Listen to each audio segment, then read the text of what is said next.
Hello everyone, hi, how are you guys doing today? Welcome back to another reaction episode of Doctor Who. That's right, and that's not hello. What's up everyone? Okay, we're starting the series 15 finale here. So a couple things before we begin. Okay, quick recap of previous episode. We had a conservative dystopia. Conrad created a world by using this god baby, but Conrad is also being utilized by the Rani or Rannies, which is all part of the process of the world will be engulfed in doubt, which will, because of the Vindicator thing that the Doctor has been doing the entire time, it will create a whiplash of energy so strong that it will rip the reality apart and open a portal into the negaverse or whatever, the underverse, the antimatter dimension, specifically the Doctor's doubt. Okay, couple things I want to say. First things first, I was told, and I checked, and I can confirm, when we first met Poppy in Space Babies, Poppy looks at the Doctor and Ruby and goes like, "Mommy, Daddy," and the Doctor replies, "Oh, I'm sorry, we're not your mom and daddy. I wish we were." Someone told me that, and I went, "Fuck you." And then I checked the episode, and that's exactly what he says, and I went, "Fuck you." And immediately I started thinking about it, and I was like, maybe what we're gonna do is place the God Baby, Desiderum. We're gonna put it in the same like station where all the other babies are in Space Babies. So then the God of Wishes is in the background in that scene, and it hears the Doctor say that, so then it makes it come true. And that is the way in which, I don't know, something will happen this episode. Because the Doctor left us with homework, right? He was like, I have a daughter, Poppy is real, do you know what that means? No fucking clue. We threw shit at the wall for a week. We have no conclusives. But immediately what that makes me think is that Poppy's gonna save us somehow. Because we also saw her in the story in the engine, so that makes me think like Poppy's just gonna like pop in different places in time and is gonna help us out in a way, sort of like a Clara Oswald situation. Okay, the other thing I want to say though, and this is important, is that I watched some classic Doctor Who yesterday. I watched The Three Doctors because I was curious. I wanted to watch The Three Doctors. Is the first serial of season 10 of Doctor Who, aired in 1973. Featuring John Pertwee as the third Doctor, Patrick Troughton as the second Doctor, and William Hartnell vaguely as the first Doctor. It is the first multi-Doctor story. It was a celebration of the show having its 10th season, which at the time was kind of a big deal. It's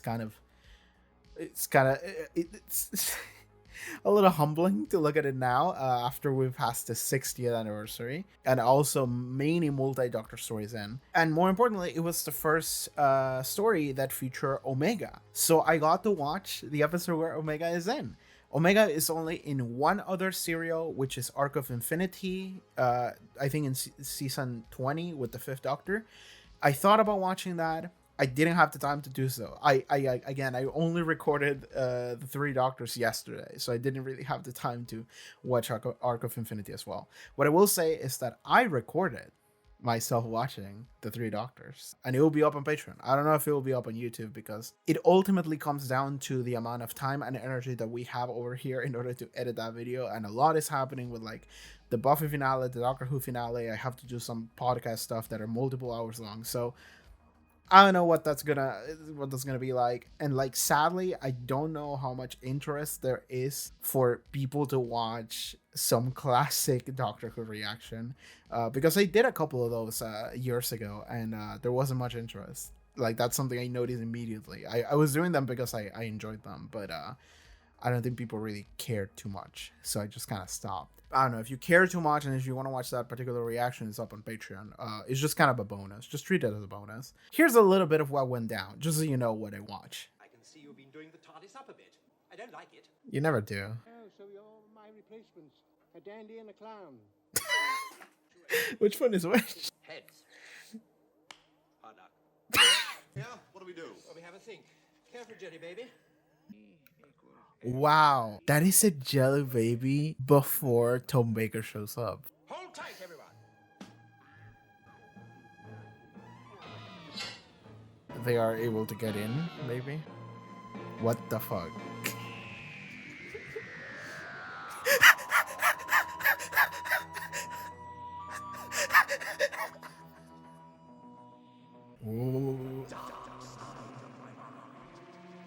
What the fuck is that?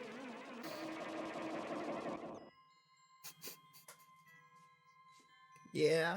So I had a lot of fun. But yeah, I watched that. So now I have like almost full context for Omega. It's funny, I have the same amount of context that I do for the Rani that I do for Omega, because Rani was only in 2 serials, Omega was only 2 serials. I have watched only 1 serial from each. So I know around roughly 50% of each of these characters. I think that everything I got from Omega in that 3 Doctors episode was pretty much all I needed. And I also enjoyed watching the first 3 Doctors. Well, more 2.5 doctors to go around. It's funny because we have so many of these moments of like, you know, we have multi-doctor story that promise more than they are. The 3 Doctors featured the 2nd and 3rd Doctor in recordings of the 1st Doctor. I'm not gonna diss William Hartnell or the production or anything. The reality is that William Hartnell just didn't really have the physical capability to show up to record, so that makes sense. But then we had the 5 Doctors where Tom Baker just went like, I want to do it. So then he didn't. So we and you know, like the 1st Doctor was played by another actor. I forgot his name, but it was another actor. So it was really just 3.5 doctors showing up for the 5 Doctors. I remember watching the 5-ish Doctors reboot, which was, you know, it was a spoof, it was comedy, so it makes sense that they would title that, but also it was really just 3 and Paul McGann for like 1 scene. So it was like 3.5 again, which is really funny. So I guess they succeeded in making like a parody of what the original was.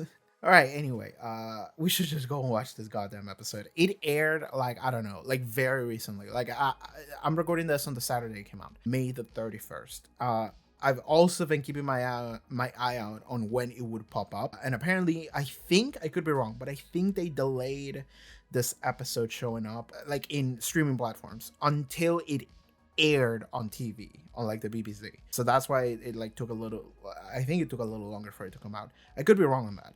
I don't know exactly how much information here because I'm trying to like keep myself spoiler free, and I'm also like not British, so I don't know these things very much. Okay, I think that's all the preamble we need. I think we can just begin. So, Doctor Who Series 15, Episode 8, Finale. Let's go. The Reality War. Banger title.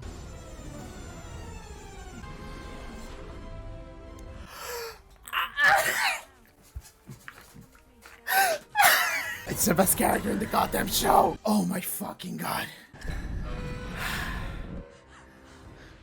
What the fuck? Okay, a lot is happening. That is the best save I've ever seen. Anita, my guardian angel.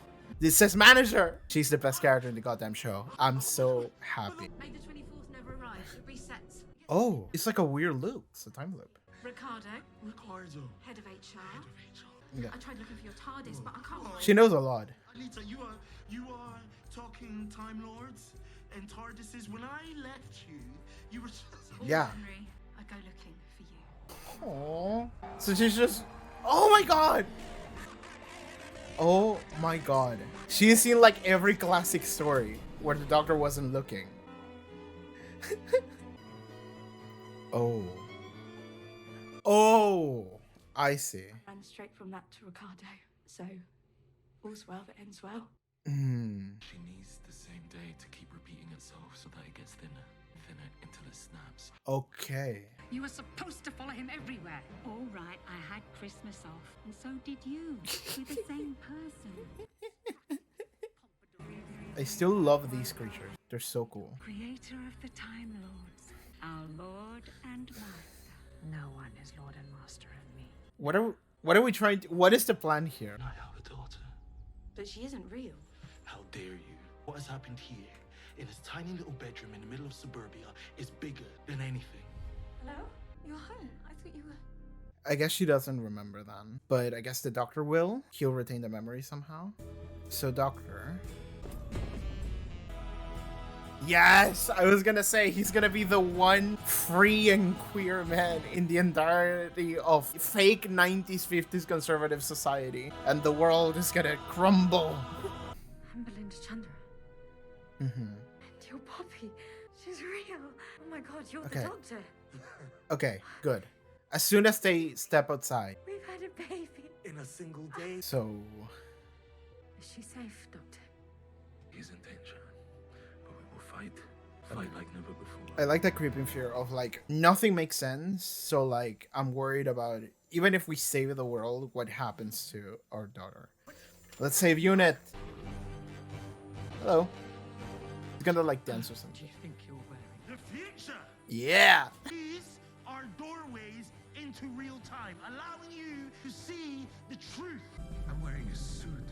I'm wearing tweed. I'm wearing nylon. His face. Subatomic disruption. Reality. Hi, flanks. Aha. We're back. Unit tower. We need him. Ah, I love that. I love a nice hug. The reality is reasserting itself. I can't believe Anita is their savior. Rose! Rosie.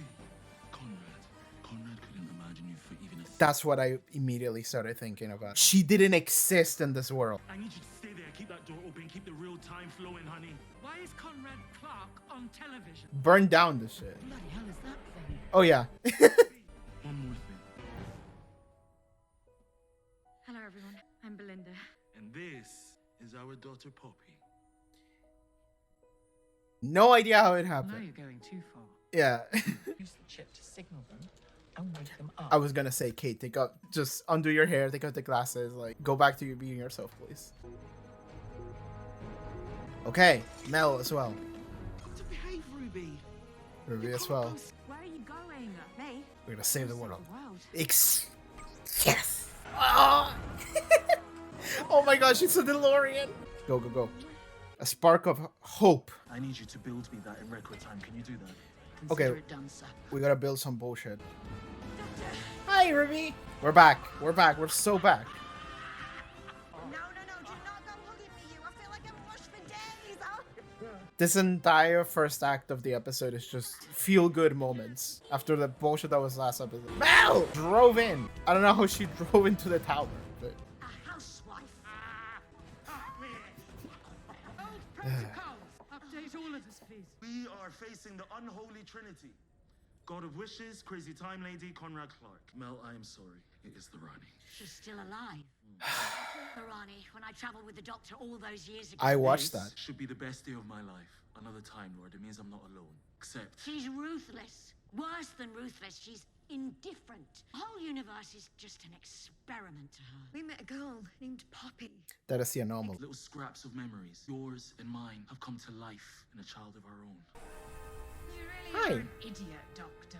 You had a whole world to hide in. Oh, And Mel. Melanie.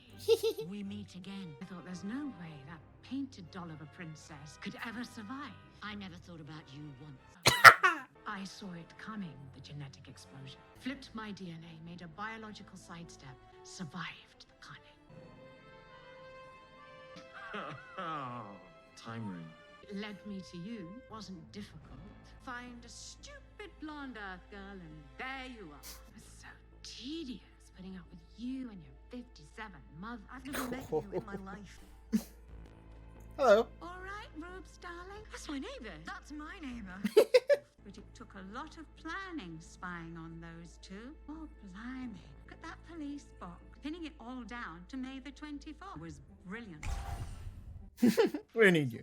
Splitting open the world to reach him in the underverse beneath. Why? My father fought Omega back in the 1970s. Yes, I watched that. Be careful, Doctor! Brigadier, leave it alone! It's not dangerous for the moment. And the Brigadier is like, what the fuck? Oh, no. Oh, yes. Omega was the first, the one who discovered time travel.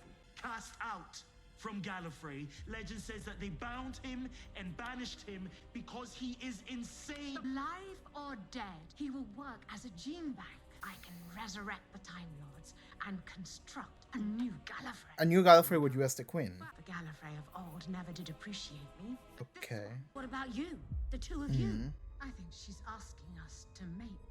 I keep telling you that Poppy is so special because she is impossible. We're sterile. We are infertile. There can never be another Gallifreyan child. Sometimes I think that's what bi-generation is. A life force trying anything it can to survive. That genetic explosion, it didn't kill us, but it roasted us and sterilized us. So Poppy came out of the wish. A mad woman and a maniac came up with a ridiculous plan, and out of it came her. Doesn't Poppy solve everything? I mean, she's Time Lord DNA. Well, Except, mother. What about me? It's half and half. The child is contaminated. Ugh. Oh, I Eh. think I've lost the crowd. Everybody's reaction was the same. We're talking about Time Lords here. He walks around like he's one of you. But you're like insects to him. Step aside, let me build a new Gallifrey, and I will leave your world untouched. Then the wish ends. What would happen to Poppy? She will cease to exist. I'm genuinely sorry. But she's not real. She's made of hopes and dreams and wishes. That is every child. I remember her being my daughter, and if I remember it, then it's true. Not one of you is taking her out of existence. Have you got that? I will stop you. Oh, she has one as well. Hers is kind of cuter, I'm not gonna lie. The bone beasts will see the tower as an enemy. Okay, now we gotta fight Kaiju. We're fighting Bone Kaiju. In a room inside that thing, it is beyond time and space. It will exist outside of reality. We put Poppy in. I owe the doctor my life, Miss Chandler. I won't let him down. I'm going with her. My battle is in there, saving my daughter. If the Rani wins and we are destroyed, you will be locked in there for all eternity. Forever. With Poppy. Let's do it. Alright. Oh god. We're literally just fighting Kaiju. I was meant to meet you, Belinda, so that Poppy can live. I love that they're not romantic towards each other, but they're both incredibly protective of Poppy. Because they're through this is their child. They're not together, but this is both of their child. So it's such an interesting dynamic. Indigo Project! Just the Project Indigo! She can do this and she'll teleport. As long as you don't press the yellow button. Oh my god, it really works! Blue button. That'll get you to Conrad, so you can stop him and bring his wish to an end. I can't believe it's Project Indigo. Well, hang on, what about Anita and a magic door? I'm just a hotelier, really. I tricked her. Copied her coding. Oh, yes, we're moving. We are moving. This is crazy. There we go, Doctor. Fly well, Doctor! If we die here today, I love you long. Good luck.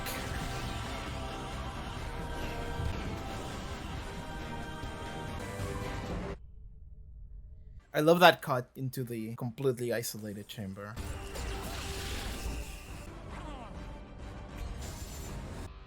Yeah, he's waiting for her. Like I wasn't ready for you. The portal is locked onto its target. I know you haven't arrived with a weapon.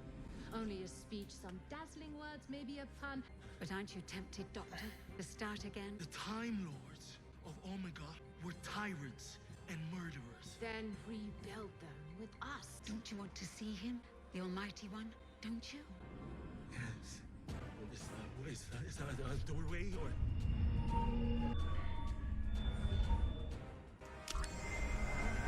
This is interesting. Okay, here we are. I want to say thank you. Because Conrad's world, it could have been so much Appealing worse. to his ego. A fantasy world, I'd expect guns and whiskey and girls, but it's actually nice. I did what he said. Who? The doctor, he told me. People just want to be safe and fed and warm. So He that's did what say I that. did. You tried to give everyone a family. All that time we spent together. You never, ever mentioned your father, and I wonder why. You don't know me. We can infer some things from the wish. Heartbeat. Omega lives. I summon you. Come back to this world.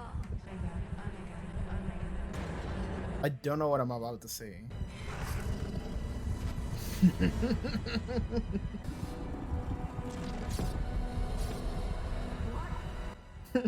I love that reaction.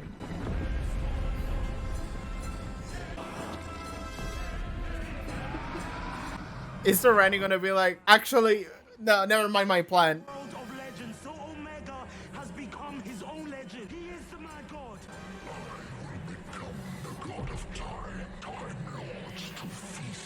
Well, I think you'll find. We can kill one of them. There's one left. Is Visiflush just gonna escape, run away, and then the Doctor has just fucking solved this problem? Omega! Remember me! Doctor. May I introduce to you the Rani? So much for the two Ranis. It's a good night from me. Fuck you. I'm out. Yes, the doctor just has to solve this problem now. It's going to the Vindicator. I'm looking at it.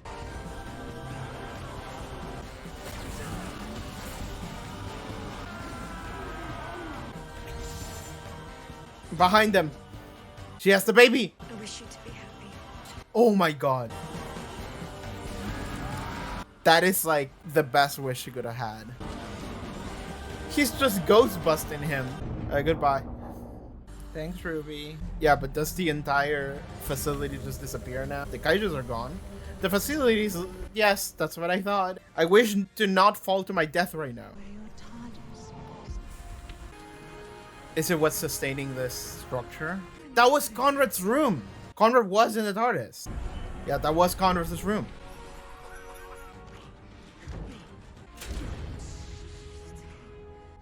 A lot just happened. No more wishes. And now what? Did it work?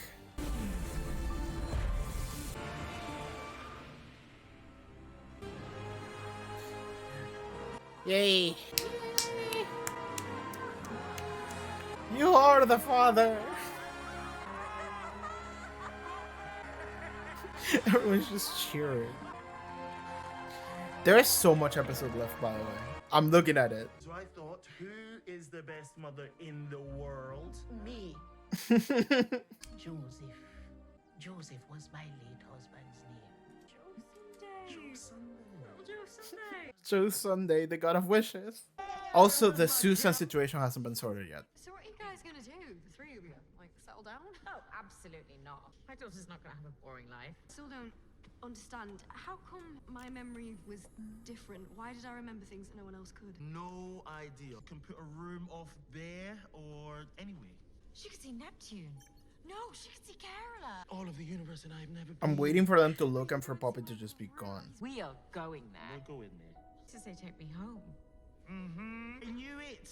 I knew I would get you in the end. It's disappearing. I want to see planets and galaxies. It's so small now. Bang. Mate, we will have the best of times. Where's she gone? Who? They forgot her. The only one that remembers is Ruby. One more thing. The robots from Miss Belinda Chandra 1, they picked up the star register in the future after the Rani destroyed the Earth. Now, the planet is not destroyed, so I've got to chuck this thing, then the robots can find it. That's what I saw the first time. Your daughter. What do you mean? You have a daughter, the two of you together. What do you think the cot is? It's gone. The little girl named Poppy. A long time ago, Yes. that space baby lives far away in a different world. Oh, look out. Here he is. Trouble. Here it comes. We made it past today. It is now officially May the 24th. Ruby's the only one that feels the loss. That signals the end of my time here, I think. Anita. You are so amazing. And then you gave me one day. I'm not allowed to stay. It's far too much to do. They say hello, by the way. Who does? The boss. Ominous. Ambiguously gendered. It's Susan. That's what I'm thinking. There are tiny little changes. Such Like as? Conrad's world was sort of glitchy. Is he happy now? The border between Norway and Sweden has moved. And the colour teal is a bit more blue. Okay. And Ernest Borgnine is still alive. Bound to happen. Ruby, reality shifted on a massive scale. I found him. Stop filming me. 48 views. He's not famous. And bottle washer. He's just a humble, happy guy. I think Ruby did a very kind thing. Yeah. The gods are full of tricks. One wish survived. Yeah, I knew it was that one. My memory is one of the glitches. Glitching. Yes. Poppy's a glitch. Yes. Except the glitches were real before they changed. Because I was right in the wish world, wasn't I? And I'm right now. Conrad wasn't some nice, happy chef, was he, Kate? No. See? There's another world. And it might just be a tiny little change, but she's a child. Her name is Poppy, and she's lost somewhere. I'm not wrong on this. Doctor, one life has disappeared. You know this better than anyone because it's happened happened before. It happened to me. I'm looking for your daughter, Ruby. Who's Ruby? That Christmas, I was that life. I ceased to exist, and you did everything you could to bring me back because you couldn't bear a world with one person missing. This is true. You did that for me too. Time explosion. You said you went through my entire life. That car when you were 7. That was you. I'm barely a year old, born out of the TARDIS. Yeah, technically. It's weird to think of her as 1 year old. You save all of us. Sometimes I think we're all your children. We're missing one person. Okay. Your daughter. That means she was mine. I will find her. Okay. But Doctor, we can help. Time has shifted by 1 degree. By the tiniest little degree. There is no technology in the universe that can change that. There is only one thing. The love of a father. The last of the Time Lords. Okay. Thought he would be cheesier. Okay. And he's gone. We're gonna rescue Poppy. That's what we're doing today. Or maybe that's what we'll do next season, actually. Okay. Psyching himself. Poppy. Her name is Poppy. Oh man, I like this face. What are you showing me that for? What are... Yes. Man. Let's be honest. I was the best. Let's say best male, but don't tell the others. What? What are you doing here? I know, I shouldn't be here at all. Cause and effects is getting a little bit out of order. I'm surprised it's not the other guy. He's always turning up. Yeah, I'm tired of that guy. I don't like it. You never do. Out, like popped out of my timeline because there's a great big time schism on its way caused by you. I am going to punch a ton of regeneration energy into the vortex to jolt it 1 degree. Giving your life. And I saved the world at the expense of 1 person, and that is no world at all. There won't be any worlds. You could damage the whole of creation. Is that why you're here? No, that was never gonna work. Blimey, you're gorgeous. Your face is absolutely beautiful. What are we... Like... Eat my soul. No chance of generation. No chance of what? No, never mind. Forget I said anything. Try shifting your 3rd strand of phenotype markers 1 microspasm to the left. Just my help. Thanks, Doctor. I'm older than you. Why didn't I know that? Yeah, it's all a bit timey-wimey. Is that still a thing? Going strong. Unfortunately. We never change. All these faces and we never really change. You scared? Terrified. Don't go in fear. Go with that lovely smile. Just wish we had longer. May we always wish that. I've got to go. Back to my old life. Bye then. Good luck. I love you, Doctor. I never said things like that. That's why you got me. I should say that to Yaz. You never do. But she knows. Bye, Doctor. Goodbye, Doctor. I don't know why that happened. I don't know. And now...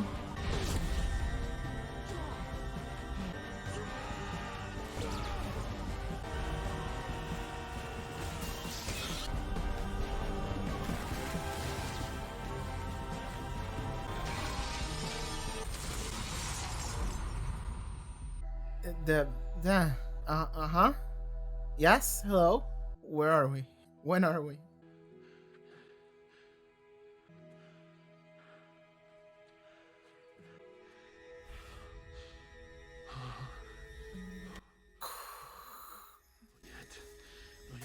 Don't you dare do this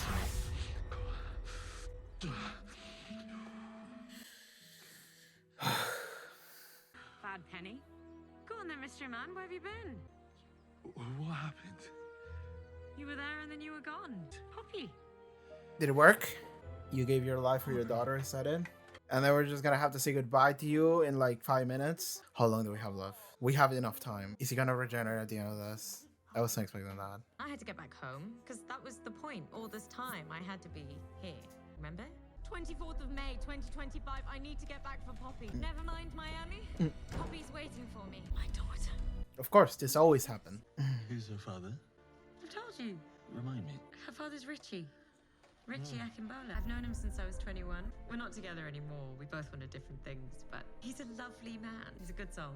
All of these false memories that we just created. I hope Well, I did really false. Richie Akimbola knows how lucky he is. Father of a girl who is 100% human. All is well with the universe. We got a daughter, and we are immediately saying goodbye to her. I can't have children.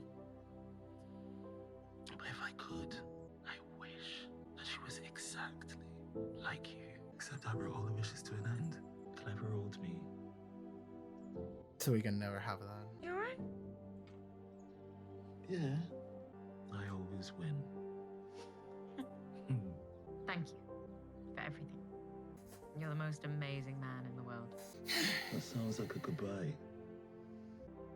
I wish we could come with you. I'd love to show Poppy the stars.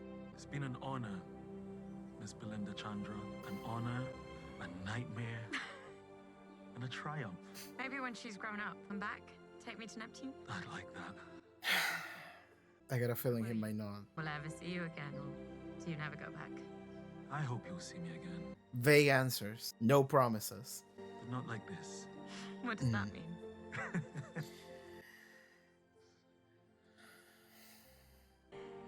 Why does it feel like there's something I've forgotten? We travel in and out of the slipstreams of time. Beautiful things can be forgotten and gone, but they still happened somewhere. I think one thing remains. I love you, and I love you, Pops. That will never change.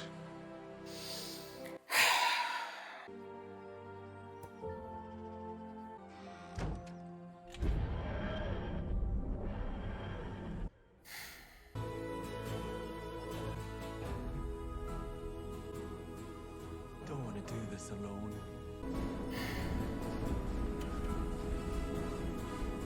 I'm never alone with you. Joy to the world! It's fucking joy.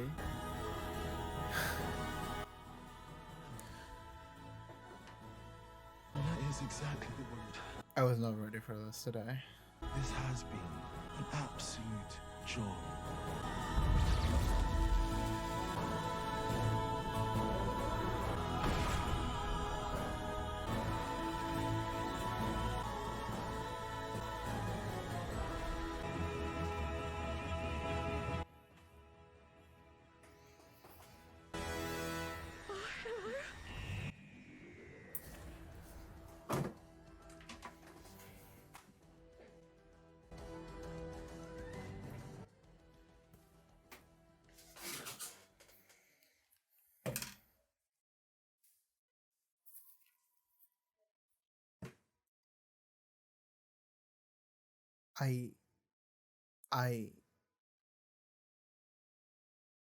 I can't do this, man. I can't do this, man. I don't have it in me.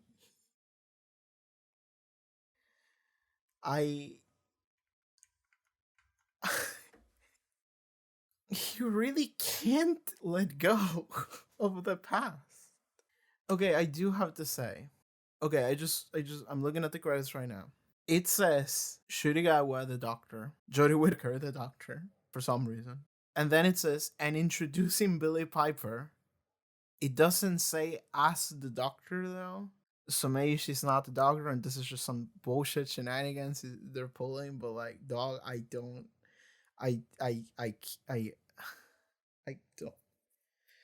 What do we do? What is happening today?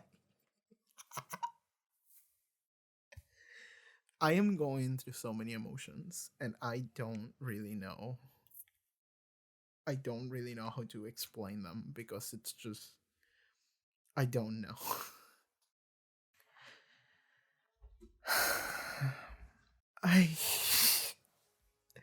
I'm exhausted and I haven't even recorded the discussion yet. Like why? I'm processing currently. Like you know when you load something on your computer and you see your cursor turn into the little circle, it's just like spinning. That's my brain right now. I'm just I don't know. I can't stress enough how ignorant I was towards what was coming this episode. Because at least in previous seasons, I had a general idea of like, you know, how long the Doctor's going to be staying, when they're going to be going, when we're going to get a regeneration. I think I remember back in the day when Matt Smith regenerated, they even made like a show, like an announcement of like, oh, and this is going to be the 12th Doctor. So we all knew that it was going to be Peter Capaldi before he turned into Peter Capaldi, because there was this whole show that they did in entertainment to like show you that this will be the next Doctor. The same goes for like Whittaker, I believe, but at least you kind of have an idea of how long until, you know, the Doctor leaves. But watching this season, I was so comfortable with the 15th Doctor. Like, actually, I don't even know what the foggy episode it was, but it was like 3 episodes ago or something. You can go back and you can hear me talk about it, and you can hear me say, man, I'm really enjoying the 15th Doctor. In fact, like, I had this moment like very recently where I was like, this is my guy, you know. I was like, this is my guy, this is the Doctor, like, I love this guy, I don't want him to go away anytime soon. And then I was like, man, I hope that he at least sticks around for like 4 seasons, because this fucking 8 episode seasons are not good enough for me, man. I need to have him for like longer. I was like, I hope it's not 3, I hope it's longer. And lo and behold, this happens today. And yeah, fuck me. But like, part of me is waiting for a switcheroo. I'm not even talking about Billy Piper right now. Give me a second, man. I'm processing, and the process is taking a while. I need to catch up, okay? So, I wasn't ready for Ncuti to leave because I really enjoy this Doctor, and I was really hoping he would stay for like 2 more seasons. 1, no, he goes away in the second one. 16 episodes, that's all we got. Well, 18. That's not enough. It really isn't. This guy was so fun. I truly loved the 15th Doctor. I really wanted more. But like, you know, like, I'm not gonna talk shit about decisions or whatever, because like, ultimately, like, I don't know what happened behind the scenes. Like, Shurigawa could have been like, you know, dude, I'm busy, right? I've heard, I think, actors saying like, oh, Shurigawa is a really busy guy. And in fact, he was busy previous season, right? He wasn't in Dot and Bubble nearly as much, you know. For example, he wasn't in this season, he wasn't in the Conrad episode nearly as much. He also wasn't in 73 Yards nearly as much. So like, I get it, like, he's a busy guy. Or maybe he was just like, yeah, I'm tired, I just want to do something else. That's something I've also heard from, like, you know, other Doctor Who actors, the Doctor actors, that were like, yeah, it's kind of tiring. It's like, working in like television and you'll have the lead role and you're just saying a bunch of shit, it's like a little bit taxing on you. And it's like, you have a couple seasons in you before you go like, yeah, I think I don't have any like hatred towards the role, but like, it's a little exhausted. So I get it if that happened, but like, dude, I really liked him. Part of me is still waiting for a switcheroo. Like, we're gonna watch a special next episode, and Shurigawa was gonna come back, but like, I don't think so. I really don't think so. That would be mean. Dude, I wasn't ready for this. I wasn't. Okay, let me. Billy Piper. So Billy Piper shows up right at the ending, just like David Tennant. It's just Billy Piper again. I mean, sure, you can do whatever you want. And like, again, it's, I want to say it's not the first time. It's not super weird. Like, we got that with Peter Capaldi. We got that with the 6th Doctor. Like, we got so many lead Doctor characters who have played another character in the Doctor Who universe before. Peter Capaldi played 3 different characters. One, like, he played a very important role in the best season of Torchwood. And then he played, I forgot his name. It's not Lucius, but it's the guy in Pompeii that David Tennant says. And then that actually matters during the 12th Doctor's era. And then he's the 12th Doctor. So like, during the 12th Doctor, we had that question of like, where do these faces come from? You know, like they come from somewhere. And during the 12th Doctor era, we have that moment of like, you know, why did I choose this face? It's like I'm trying to tell myself something. So And again, with the 14th Doctor, there's an argument to be made of like there's a reason why that was the face that was chosen, and you know he had to go back and hang out with Donna again. So sure, we get Billie Piper again. I mean, I don't know. It's like, yeah, the Doctor's trying to tell him something and grab a message for himself or whatever, that he had to have that face, Rose's face, in it. But at the same time, that could also just not, like, okay, so again, the credits at the end is the thing that is making me latch onto this like conspiracy theory the most, because it says like Shuriga was the Doctor, Jodie Whittaker, so we're gonna talk about that, and then it says, and introducing Billie Piper. Usually when a Doctor regenerates, unless I'm mistaken, but I'm pretty sure it's true, it says and introducing actor name as the Doctor.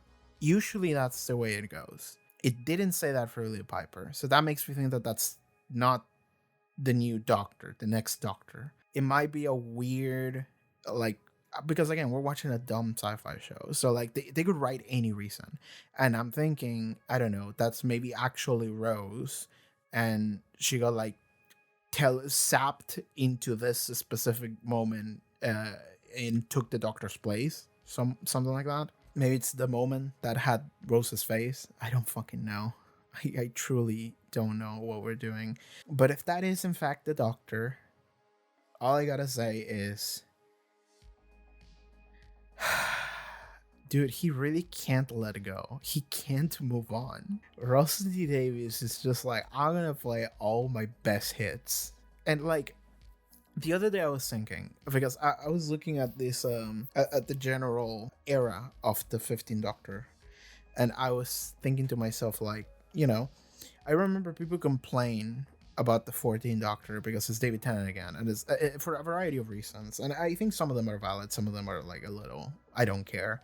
But generally speaking, something that we can look at that and agree on, it's like, yeah, Russell T Davies just wanted to wanted to do the same shit he did before. He wanted to hang out with his best friends again, right? He was like, let's get fucking David Tennant, let's get Catherine Tate, you know, let's get all of the things from series 4, and we're just gonna do that. And you know, it was something that I wanted to see, so I didn't complain about it. And the 14th Doctor is, again, he's just for specials, you know, he's in 3 episodes, so like I don't really care that much. It's just like, yeah, this is like a special one. It's like the War Doctor. I don't really complain about that. And I was looking at the 15th Doctor's era, and I was thinking to myself, like, we're setting up, you know, we have Ruby, we have Belinda, we have the unit people, not just Kate, but everyone else in unit that matters now.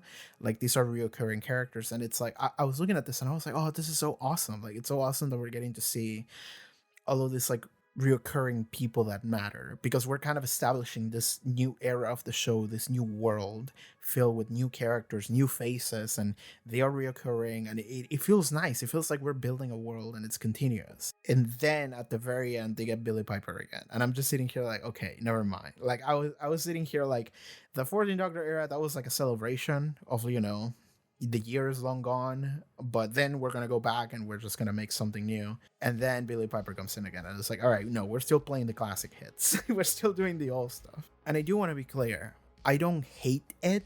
I'm just baffled, because that is a choice. And like, I know for a fact, I don't even want to look at the comments for this video, but like, it's gonna be a bunch of people yelling about like, I can't believe we're bringing out back the old faces again, and people are just gonna be saying like, Doctor Who's fucking dead, fuck this dude for writing this, I hate it. And then there's also gonna be a bunch of people that are gonna be like, oh my god, Rose is back, hi Billie Piper, I love her, you know. Like, again, to this day I see people, you know, sharing gift sets and shit of Rose Tyler and being like, damn, I love Rose. And I'm like, okay, like, seeing this, I can understand why people would be like, okay, this is really cool. But like, at the same time, dude, that's kind of all I can muster. I'm just like, dude, okay, I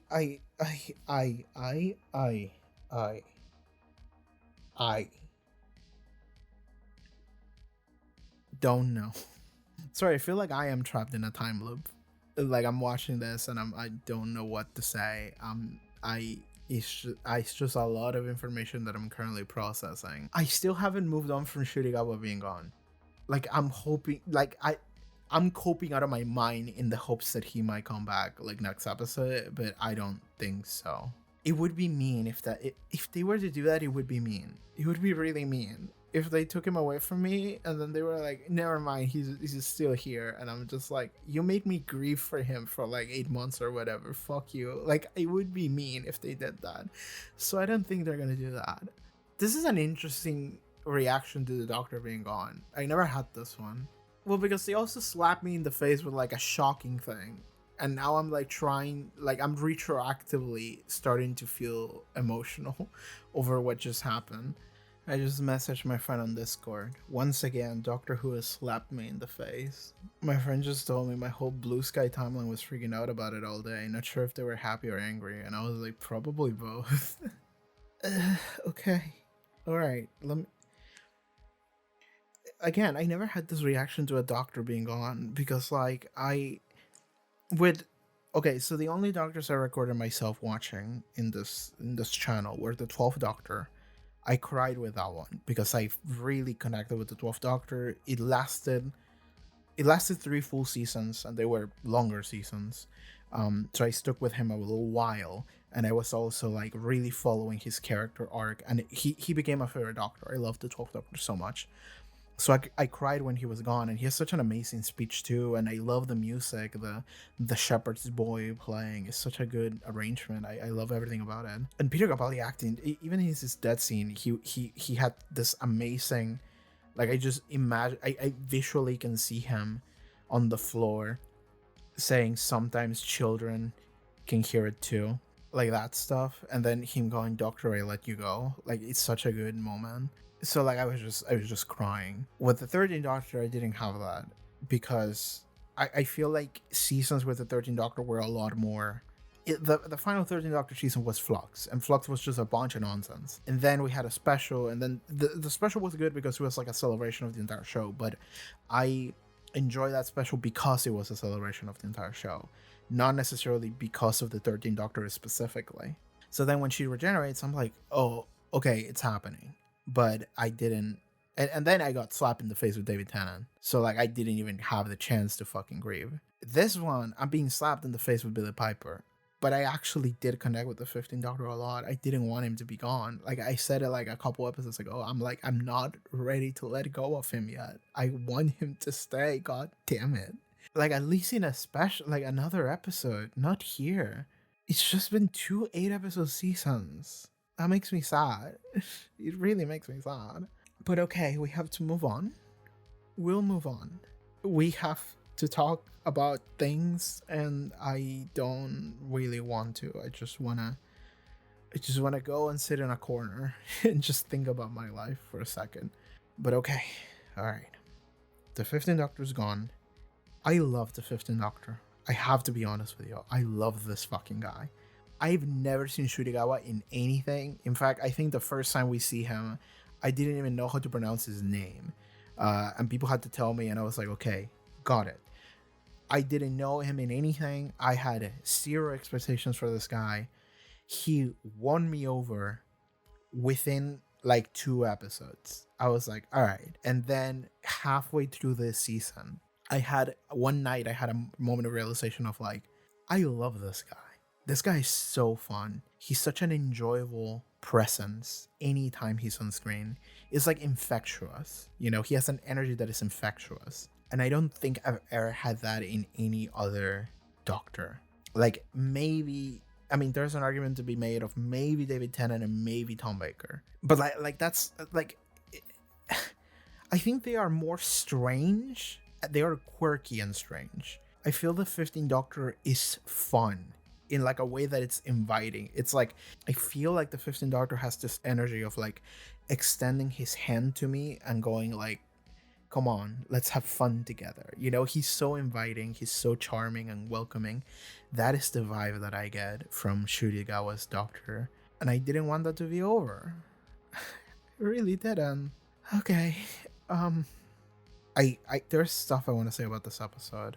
I have limited time. I'm probably editing all around it, but there's like people making noise outside in my bedroom, and I'm trying to. I'm going through a lot, and this is not the time. Okay, we gotta move on from this. We gotta talk about some other stuff.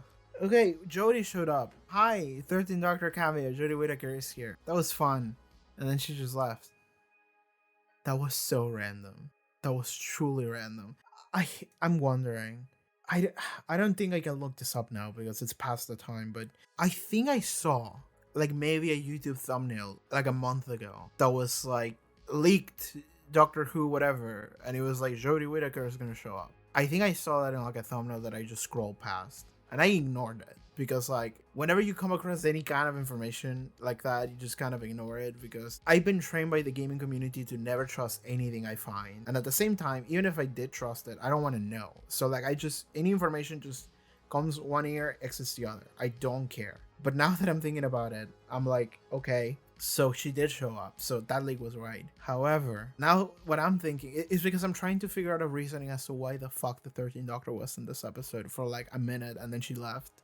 And I think that the reason why might have been that was the delivered leak, because I'm thinking about it and I'm like, it would make sense for them to want to keep Rose under wraps, Billie Piper specifically under wraps. And they were like, okay, let's just bring up some other bullshit that people are going to focus on, and that's going to be the leak. The leak is going to be Jodie Whittaker, and then everybody's going to be talking about Jodie Whittaker maybe shows up in the news.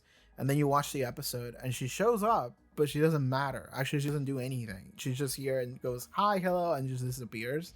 So it's almost like a joke. So you don't know that A, Shudigawa is going to regenerate, and B, into Billie Piper. Maybe that's the reason. Okay, I have another reason that might happen. The reason why maybe the 13th Doctor showed up in this episode. And what I'm thinking is, maybe this would be kind of fun, but I don't know if this is copium. It would be maybe cool if Russell Davis wanted. I mean, I don't know if Russell Davis is gonna be here next year. Is the thing. Like, I don't know anything. The future is so because once again, I've been avoiding everything I can possibly avoid when it comes to this goddamn show. Like, whenever it's not Doctor Who season, I don't care. I didn't know that the season would be airing in May, for example, or like April. Whenever did it start? I didn't know that it would be starting then until like a couple weeks ago. A couple weeks before that. And then I was like, oh fuck, I gotta catch up on that episode I didn't watch on Christmas. So like, it caught me by surprise, right? And like halfway into the season, somebody told me in the comments like, oh, there's gonna be a unit spinoff. And I'm like, oh shit, okay, I'm gonna watch that. I'm not paying attention to anything. So like, I don't know, maybe people already did know that Shuri would be regenerating. And they just let me say everything that I said about wanting him to say and laughed at me. Because you're mean to me. But I'm thinking that like maybe that's the reason why Jodie would show up, just to like keep a bigger leak on the wraps.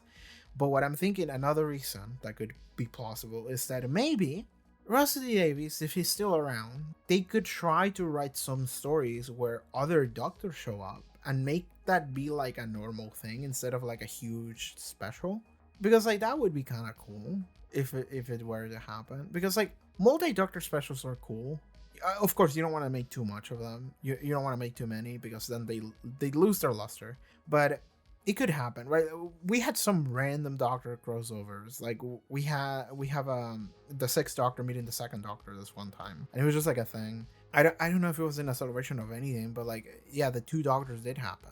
And that one felt kind of random. And it would be cool if we had more of those. So I'm thinking maybe the reason Jodie maybe showed up here for a second, the 13th Doctor, is because they're going to make other Doctors just kind of show up randomly at some points, you know, for a story. It's just like, hey, I don't fucking know. Here's Paul McGann. You remember him? He's here for like 40 minutes. All right, whatever, moving on. Something like that. That gonna happen. I don't know. But I think that's me coping out of my mind. I think that's copium. Because when I say that, I'm thinking like, well, maybe, you know, Shudigawa will show up next season. In the same way that like Ruby Sunday showed up in this season a lot. She wasn't a mainstay, but she was here for like half of the episodes in the season. Half? 3 out of 8. It's pretty good. It's almost half. So yeah, maybe Shudigawa will show up in the same way that Jodie showed up here randomly, and it's just like, oh, I'm gonna help you out, Doctor, and then he just leaves. And in that way, he's still around, but not in the main character seat, but in like a supporting main character seat, where he just shows up and he's like, I'll help you out, you know. And he's still important, he's still fulfilling his role as the Doctor, but the focus of the camera is following a different Doctor. That could happen. And maybe just showing Jodie here would be a way of just like showing a previous Doctor just pop in and they go like, hey, look at me, I'm still here, I'm a doctor. I don't know why I'm becoming Italian, but and yeah, and then they just leave. I would be kind of cool with that. I would kind of enjoy that, honestly, because okay, I'm a Doctor Who nerd, so I would enjoy things like that. But at the same time, I think I'm coping. I don't think that that's true. I think that's not gonna happen. I think shit is just gone, and I think maybe Jodie was here just to like cover a bigger leak, because there is a bigger leak, and it's fucking Billie Piper.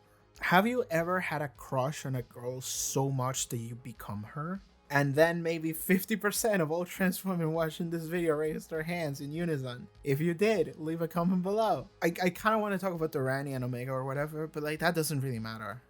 It doesn't. It really doesn't. Let's talk about the 15th Doctor and Poppy, I guess. But so the 15th Doctor goes in a way that feels like it came kind of out of fucking nowhere, but it is something that does make sense in terms of like, you know, this is what the character would do, in that he sacrifices his own face, really, in order to bring Poppy back through some bullshit sci-fi energy. He brings Poppy back. He brings his daughter back. And that is a way of... and they did kind of bring it home all together when they go like, you know, Doctor, you keep saving babies. You keep saving us when we're children. And then fucking Kate says, like, you saved us too. In that way, we're all your children. It's like... that's a little cheesy and corny, but like, sure, I follow. And in that way, they are bringing it home in the sense that like the 15th Doctor is the one that would give himself away in order to rescue a single child. He's the one that saves people. Well, not every Doctor saves people, but that was kind of the point of Peter Capaldi's Doctor in that one episode, why he chose that phase. But sure, let's give it to Shurigawa here. Let's give it to the 15th Doctor. So bringing it all back home, bringing it all together, he goes and does that exact same thing again. He does it for Poppy. The reasons behind Poppy's existence are still some weird sci-fi bullshit. You know, I was thinking that it would be something like, you know, she would show up, and I thought it would be bringing it back to space babies. And I have to say this, it feels like a lot of the writing for this season and the previous one. It felt, I've had a couple of moments where it felt like they wrote something so that it would be deliberately misleading. In the sense that, and you're thinking to yourself like, how does that connect? And then they maybe have like one line in the episode that like says like, oh yeah, that thing, but like that doesn't connect to this, and then they just dismiss that. And it's like, for the audience that has been paying close attention to everything and trying to figure it out, they are deliberately trying to misguide you. They're deliberately just setting up a breadcrumb path into a stone wall. We're all been thinking about like fucking Poppy, and it's just like, oh, it's Captain Poppy from Space Babies. It's the same actress, you know, it's the same baby, it's the same name. And then this episode is like it's actually not connected at all. Ruby says like, you know, there was a Poppy, and the Doctor is like, yeah, there was a long time ago in that space station, but that doesn't matter. And it's like, well, shit, like whatever fan speculation that is working trying to like figure this shit out, it doesn't fucking matter. It fucking doesn't. Susan! Is that the reason why Susan is here? Susan Foreman, the Doctor's granddaughter, Karl and Ford, they brought her back. She's here. And then that leads nowhere. I will say, that could be set up for the future. That's very much possible. In the same way that I just thought about it, like as I was talking about Poppy. Maybe the 13th Doctor is set up for the future. Like the next episode or whatever. The 13th Doctor is going to show up and it's going to like somehow click into this cameo that we had in this episode. Somehow. I will say that we got a little bit of 13th Doctor like important like character stuff here, a little bit, like, you know, whatever we could had in like 30 seconds, which is the 15th Doctor just went, I love you. And it's this thing of like the 15th Doctor expresses love openly. That's kind of his thing. He's a very emotive Doctor and he just expresses it. And the 13th Doctor is like, I never say that stuff. And the 15th Doctor is, that's why you get me. But then the 13th Doctor is like, I should say that to Yas. And it's like, yeah, you never do. But she knows. So that is a little bit of a closer for that relationship, because if you didn't watch the 13th Doctor's era, the 13th Doctor had a companion called Yasmin Khan, and she was very strongly in love with the 13th Doctor, like very much so. However, it was not a relationship where it was open or they acted upon it at all. It was a relationship where, yeah, it was kind of like Martha Jones, honestly. It was like Yas is sitting here and she's very clearly in love to all of us watching this, to the entire audience, and in fact to other people, Dan namely. They realize that that is what's happening, and that's the reason why Yas is acting the way that she is. But Yas doesn't tell the Doctor that, and it is unclear how much the Doctor realizes and is avoiding it, or if they're just completely oblivious, if Jodie is just completely oblivious. And then at the end, there is this, like, the final episode with the 13th Doctor, when Jodie's about to regenerate. We do have, like, kind of closure to that in the sense that, you know, like, it is open and we are both being very open about it, but, like, we don't have time left, you know? The 13th Doctor is like, I just gotta go, I just gotta leave. And it's just like this, like, kind of tragic goodbye, you know, the couple that could never be kind of thing. But at the same time, that couple never really had time to, like, get it going at all. You know, it was entirely Yas being like, I wish the Doctor would feel the same way that I do. And we, the audience, know that. And there is nothing else happening on the other side of that dynamic. Not until the very end. And at the very end, it's just like, well, yeah, I have to go. And that's kind of it. So we got a little bit of that here. That felt nice, but I don't know if that is enough. I know that there's a lot of people that were fans of that ship, 13th Doctor and Yas, because it's kind of a big deal to that era, but it kind of amounted to nothing. It was just like, I gotta go, and it's like, all right, goodbye. And Yas is just a sad lesbian, and that's just the end of it. And it's like, okay, kind of sucks. I think I remember reading some kind of like joke post that was like, you know, if I was Yasmin Khan, and, you know, the woman I love just went like, I'm sorry, but I gotta go. I'm not gonna see you again, whatever. I'm gonna be a different person. Goodbye. And then he, like, immediately went back, hung out with his best friend that he hasn't seen in like a decade, and then just stayed there with her, and he's just hanging out with Dawn and Noble, and they're just fucking around, and he never saw Yas again. I would just start fucking killing people. Like that's something that I read, and I was like, yeah, kind of true. Like, it's kind of sad that Yas gets that ending of, like, you know, the couple that never was. And then immediately the 14th Doctor is like, I'm just gonna go hang out with my bestie. And it's like, yeah, I'm happy. And it's like, okay, we moved on from Yas real quick, Doctor. So yeah, that 13th Doctor showed up. There you go. Let's talk about the Rani and Omega or whatever. That got resolved really quickly in the episode. Like, I looked at the runtime of the episode and I was like an hour. And then I looked at it when the Rani and Omega thing was resolved, and it was like 35 minutes in, and I was like, that's really quickly. I don't know what's about to come. And I wasn't expecting Shurigawa to regenerate. I wasn't expecting a 15th Doctor to regenerate at all. So, like, I was expecting some kind of, like, something that we missed, some kind of mystery, some other thing that we have to take care of. You know, the Mrs. Flood is gonna come back. But then as the episode kept going, I was like, okay, no, it's gonna be about Poppy. But then the 15th Doctor started being kind of grim, and I was like, don't you fucking dare. And then he just started to sink in, and then Jodie made a cameo, and I was like, wait, what's happening? And then it sank in, and then he was like, no, not yet. And I'm like, okay, but when?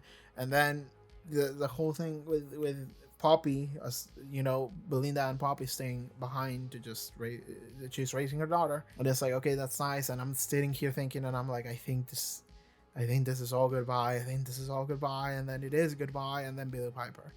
And, like, I don't know, dude. Like, I just, I mean, I can't describe to you what emotional journey I went on in this, like, hour that I watched this episode, but, like, I feel like maybe I don't have to, because probably all of you felt the same way.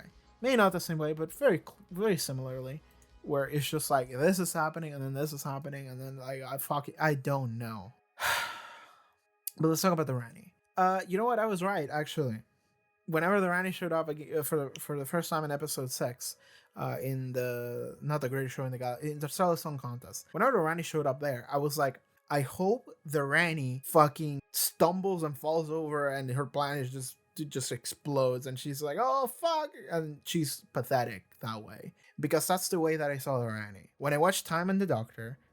When I watched Time and the Rani, which is the episode with the Rani that I watched with Sylvester McCoy, first episode with Sylvester McCoy and Melanie. It was referenced in this episode, actually. When I watched that serial, in my head, I kept thinking the Rani was kind of camp. She was kind of she had this like girl failure aura to her, because she was like girl boss, like, sorry, I'm using like fandom lingo here, but like she was kind of this like intimidating like villain, kind of this evil MILF thing going on, but at the same time she just put on this costume and tried to pretend to be male, and it's like, doctor, we gotta do this. And it's like, it's kind of funny to see a main villain kind of lower themselves into like resort into like this silly tricks, you know, and they didn't work out, right? And in that episode she also like kidnapped like Einstein and shit and Pasteur, like, and we see them in the episode, they're just in the background walking, and it's just like whatever the fuck is happening there.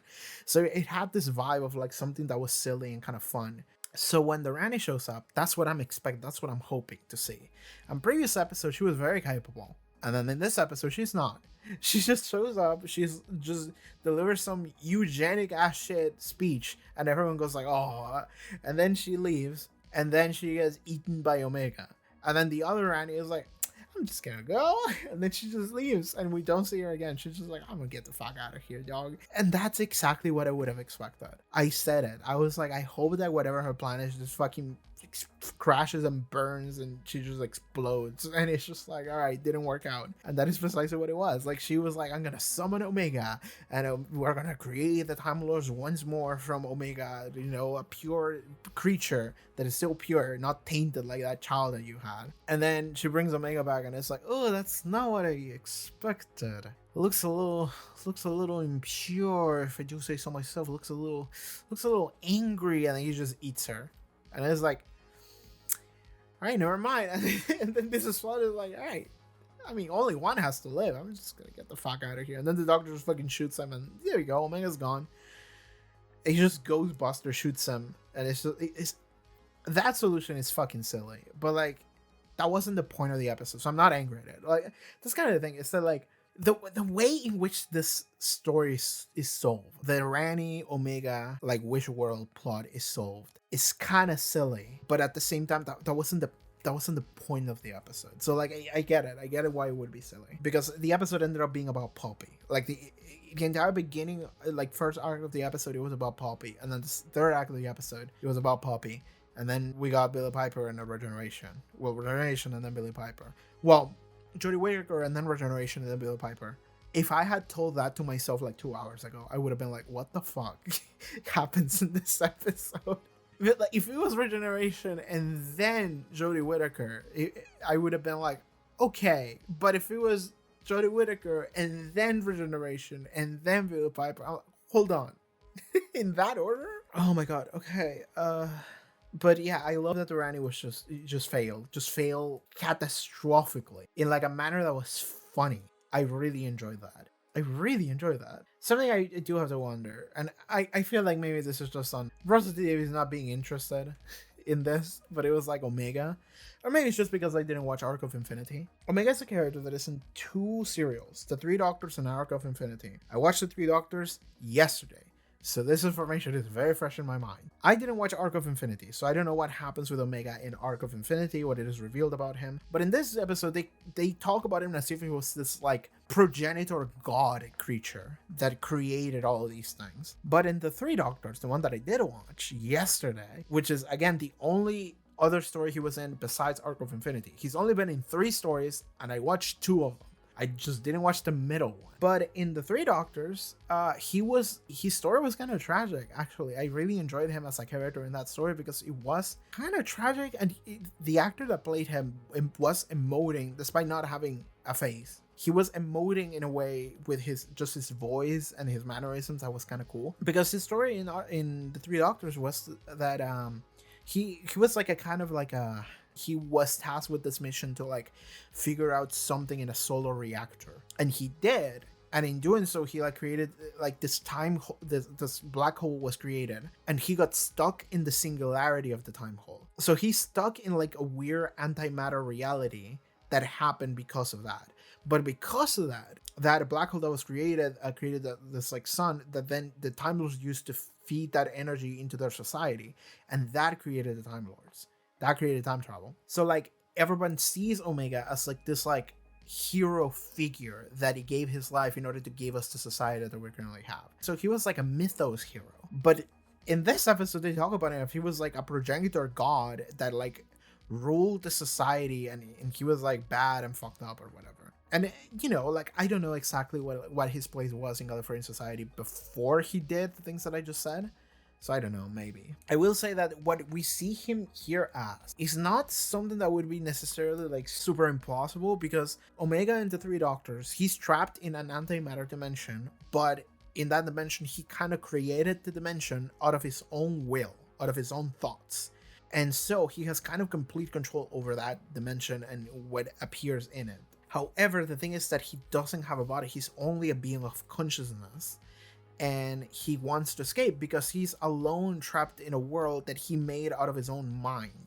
So he's essentially just living inside of his own head. And he's like, I want out. I want to see the real world. And that's why he was kind of a tragic villain in that story. And I kind of enjoyed that, actually. In that story, you get to see how, because he's wearing this like mask, he's wearing this like entire outfit. And he's like, oh, it's for the protection. Because the gases that you find here like kind of disintegrate your body or whatever. And he has a moment where he was like, doctor, like, take this mask from me. And then they lift his mask and they go like, I'm sorry, we can't take the mask off. And he's like, why? And they go, because there's nothing inside. And he stares into a mirror and there's in fact nothing. He doesn't have a body anymore. And then he starts crying, like, and it's actually kind of, it's great because it's this like main villain and he's just in front of a mirror and he starts crying, like audibly crying. And then he starts screaming and lashing out, and then he's like, I'm going to destroy everything. I'm going to destroy, and he just, it's like this, he's angry and crying, and it's kind of, I really enjoy that. So I would get it if he goes fucking mad from that. And then the reality that he envisions, like, he's living inside of his own mind. So if he goes fucking crazy, his entire reality becomes whatever his madness is. And if his madness takes the form of this like giant bone thing, then like, yeah, sure, man. That's what that looks like, I guess. I will say that we have left a couple of like, you know, plot threads open. The Rani's still around in the form of Mrs. Flood. I love. We had a Rani that lasted 2 episodes and she's fucking gone. I guess 2 episodes and like a couple minutes from episode 6. Archie Punjabi. So Archie Punjabi, she was the Rani for 2 episodes and then died. And it would be funny if she like comes back, you know, because she got eaten by an antimatter creature. And like the rules of that are, I don't know how that works. But let's say that she's dead, which would make sense to me. But it's like, she still like was around for 2 episodes, which is kind of the same amount of time that the previous Rani's, well, no, the first Rani was around for, I think, 8 episodes that are 25 minutes. She was around for like maybe twice the amount of time that this Rani was. But it's still like kind of on par, because it's like, yeah, like this is not a character that it sticks around for super long, you know? And it's kind of on the same menu as the Masters before. But it's just so funny to get her, like, we get to see how she bigenerates and she's birthed. And then 2 episodes later, she just gets eaten and it's like, all right, that's that. I'm out of here. And Mrs. Flood just leaves. That's so funny. I hope that Mrs. Flood Rani, she creates another Rani, she regenerates again, and then the other one dies as well, and Mrs. Flood sticks around. That would be fucking funny. If we have like 3 full seasons of like the Rani showing up in the form of Mrs. Flood, and every time she regenerates into a new one, and then the new one dies like the episode after, and Mrs. Flood is like, I'm just gonna leave. That would be really funny. That would be a really funny ongoing bit. I would love that, actually. Oh my god, the scene where Ruby realizes that that Poppy is gone and they forgot about her is so tragic. Like, it's such a good scene too, because like I didn't realize that was what was happening until like a little bit into it, because they kept talking about it and they kept passing like Poppy's like jacket or whatever. So they kept passing that between each other, and they kept paying attention to it, and I was like, what am I supposed to be seeing here? And then I looked at it and I was like, is that getting smaller? And then it was just like a tiny handkerchief, and I was like, I think Poppy's gone. And then in fact Poppy was gone. But the fact that they just kept doing that and they didn't care about it, I was like, I don't think they're gonna remember her. And in fact they didn't. And you know, they just made allusion to the fact that Ruby remembered differently than everybody else. So Ruby would have the power to know that Poppy would be gone. That would be the way. But like the way that scene worked was tragic. The way it was scored too. I don't know what song that was, but it was a good song. I feel like I heard it before, and it was a tragic song. It was nice. I like that. Oh my god, we got Rose Noble here. And god, she just popped into existence. And I was like, Rose, and I was happy. And then I was like, why did she just pop into exist? And then I was like, wait a second. And then the doctor said it, and I was like, yeah, that's what I was thinking. Conrad couldn't even imagine a transgender person. So she just didn't exist. It wasn't like, oh my god, I'm beating up people, trans people on the streets. It wasn't that. It was just like, didn't even cross his mind to think that they could exist. Because if you don't hang around people that like that, you kind of maybe forget that they exist. And maybe the only reason you remember they exist is because maybe you have some psychopathic, mediocre children books author that just kind of keeps going on about how much he just wants to kill everybody, and it's like, okay. But otherwise, if you don't hang around those people and you don't associate yourself in circles of people that hang around those people, you just forget that they exist. Like, that would make sense to me. You don't think about anyone outside of your immediate self. And that is something that Ruby also kind of brought up a little bit, which was interesting about Conrad, is that Ruby wished Conrad to be happy, which was fun, because that is the best wish, actually. I keep going about, like, I wanted someone to just shoot him. But honestly, if you had the power, the power of just a wish, the wish would be, I wish you to not be this. That would be the good wish. That would be the best wish. Because, like, sure, I can just wish you to be dead or whatever, but I don't really want to carry that in my conscience. I mentioned this many times. I'm like, I hate fucking Conrad so much. I want him dead. But at the same time, that goes against my beliefs. I probably wouldn't do that. But if you had the power, you would go like, I wish you to not be this. I wish you to have a good life. And a life where you're not this. This is a problem, but the reason why this exists is because your life is a problem. And Ruby kind of brings that up, and it's like, you never talk about your father. You don't talk about all these things.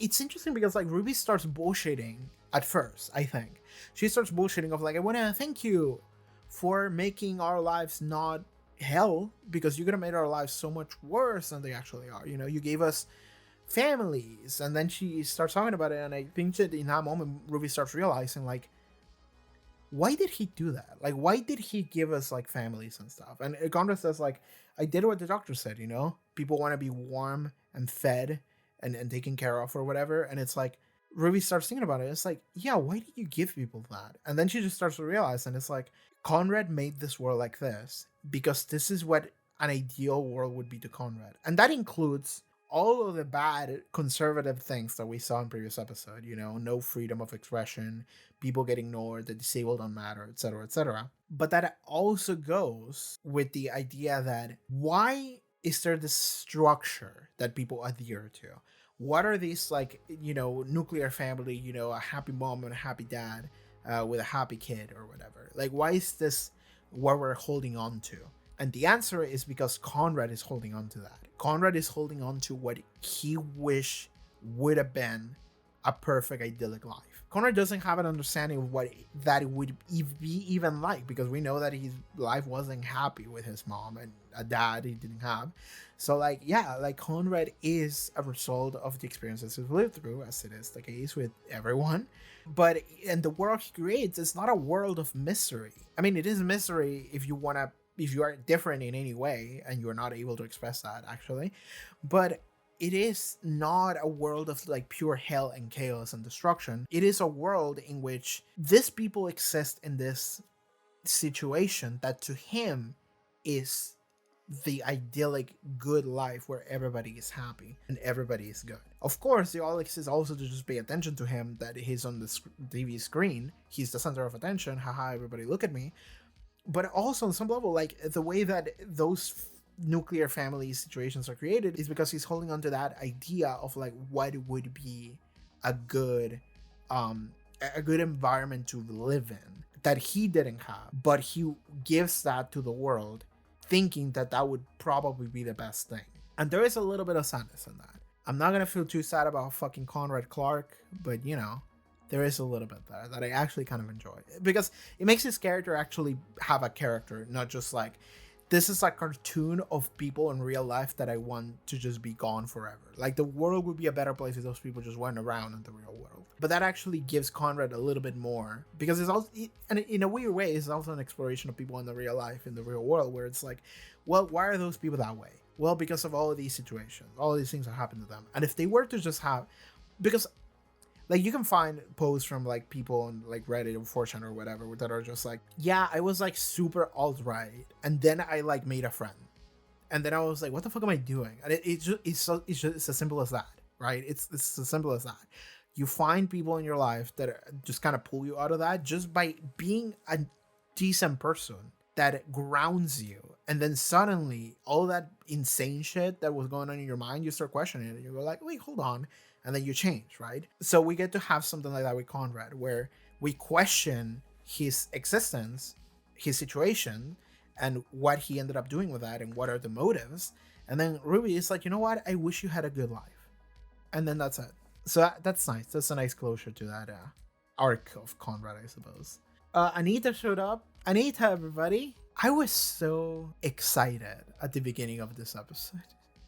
This episode started with a fucking bang, and it ended in I don't know what that was. But like, because at the end of the episode, I'm like all fucked up. I'm like shocked. I'm like, I don't know what's happening. But at the beginning of the episode, I was just cheering, I was screaming, I was celebrating. I was like, let's fucking go. Anita is here, the best fucking character in the goddamn show. I love that. And we also got a little bit more from Anita in a way that, in something that you can kind of infer a little bit. And that is that Anita had a crush on the Doctor. She looked for him everywhere. And it would make sense. They had such a close, intimate relationship, and it was so nice. They were best friends, and I love that. And I wanted to see her again, and I wanted to meet again. And we do meet her again. But we also get to hear from her how she fell in love with him, and she couldn't move on. And that's why she kept looking for him. And she saw him many times, actually. But she found him with Rogue, and she was like, oh, I see. So this was never going to happen. And then she just had to move on from that. And she explains, like, yeah, she moved on and she went and met a new guy and she got pregnant and she's happy to be with this new guy. And it's like, you know, I ran from you to him and, you know, I'm happy now. And it's good that she's happy now. It's good that she's able to move on and have a nice relationship on her own. And, you know, she met someone, she's happy. Good. She's living a good life, and I'm happy for Anita. I love Anita, and I want to see Anita being happy all the time, every time. But it did make me sad whenever she was looking at him dancing with Rowan, being like, oh, like it was a moment of like, I felt it. I've been in that situation before where Anita is in of the of this is not plausible. I felt for her and I felt so sad. But okay, you know, like you move on, and Anita moved on, and she has a good life now, and she saved us. And in a way, I was hoping, I was expecting the door to close and for that to go to shit or whatever. But it's like, no, Anita just hung out and she just kept the door open, and that was her role the entire episode. And she was like, all right, I'm gonna go. Thank you, everybody. I love you all. Bye. And then she just left, and it's like, that's so fun. I love Anita. She's such a good character. Oh my god. If we never see her again, we got some closure for her. You know, we know she has a nice life with some kind of child and some kind of partner, so that's nice. But at the same time, I just love Anita. If she shows up again, I wouldn't complain. I will say that it feels like Russetier's era is not over yet, maybe, because we have left some threads open. You know, Mrs. Flood is still around. Susan, I don't know, Billy. You're not going to introduce Billy Piper and then say like, and Russell Davis is gone. No, the reason why Billy Piper is here is because Russell Davis is in. He's still here, right? He hasn't left. I don't know what the fuck I'm thinking. Okay, if Billy Piper is the next Doctor and then she goes and hangs out with the 14th Doctor, what's going to happen? Dude, that would be the craziest. What the fuck would that be? It's like, okay, so hold on. Wait a second. I know this is gonna sound crazy. I am not Rose Tyler. I am you. After that guy that you generated from, you know, that really fun guy with the really nice smile, he became me, okay? You're following? And then it's like, okay, Donna, I know it's weird that your daughter time named herself after this face, but I am so hung up on her that I have this face, and your daughter has that name, and you're still around, pointing toward the 14th Doctor, and the 14th Doctor is just like, what? Oh my fucking, I hate the show. Like, it's just so crazy, and I just don't have it in me. I'm exhausted because like I am someone that I'm always asking questions, right? Like this is why Wish World was, I was like dying because the entire time I'm asking questions and I'm like, wait, but hold on, how does that work? How does this come in together? And I'm just constantly being like, okay, but if that, then this and that, but this situation with Billy Piper showing off here, I'm like, I have so many questions and I don't want to ask him because I'm already exhausted.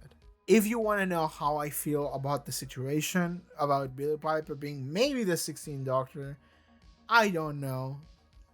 My feelings are, I don't know. I'm not against bringing old actors back, and I'm not against bringing, you know, some of the fan favorites, But I wasn't even ready for Shitty to be gone yet. Like, that's where I'm at. Like, I'm still processing the 15th Doctor, because I love the 15th. I'm gonna be grieving tonight, okay? Like, I know a lot of people are gonna be screaming about, like, what? Billy Piper? I'm not screaming, what, Billy Piper? I know people are gonna be screaming, what, Jodie Whittaker? I'm not screaming, what, Jodie Whittaker? I'm like, I wanted to hang out with Shitty more. That's where I'm at. That's where I'm sitting, man. I really liked them. And, like, the show is, like, not giving me the time to process that emotion right now. I'm immediately have to just jump out of my seat and just scream, what the fuck? Billy Piper? And I'm like, I'm not there, dude. I'm not there yet. Next episode, mate. When is the next episode? Maybe this is a part of the video where I just go online and just start asking questions, like to the wiki or whatever. Whoever may have questions or not. Whoever have my questions or not. Somebody asked me, in a good or a bad way, when I said the Doctor Who slapped me in the face. I'm gonna reply to them. I don't know. I truly don't know. I have never not known harder in my life than in this moment. I misspelled a bunch of shit and punctuation there. I don't care. I don't have it in me right now to correct my own typos. I don't have that. Fucking TARDIS wiki. What's up with the TARDIS wiki? What's popping in the TARDIS wiki? I love your TARDIS wiki. What's happening? What do we know about next season? On the 1st of November, Davis revealed in SFX magazine that he was already planning season 3 now and that there are plans for a season 4 to come. Okay. My voice broke for a second. I'm sorry. In an interview with Davis and Shurigawa published in Variety, Davis stated that he was already making plans beyond the original 2-season order. And Gatwa said he was not going anywhere soon in 2024. Gatwa reiterated the sentiment to Radio Times at the Blue Carpet premiere of Season 1, saying he would be around for a while. On the 8th of May, Davis told the Times in an interview that he had already started writing the season, even though it had yet to officially be commissioned. On 11th of June, in an interview with Radio Times, Davis revealed that he was already working on the season, working on the 4th script, saying, I'm working on the 4th script now for Season 3. It's not actually commissioned, that's still up in the air, but that's the same for every TV program. I shouldn't say we're confident because that's asking for a fall, but we're confident, to be honest, and we'll just keep going.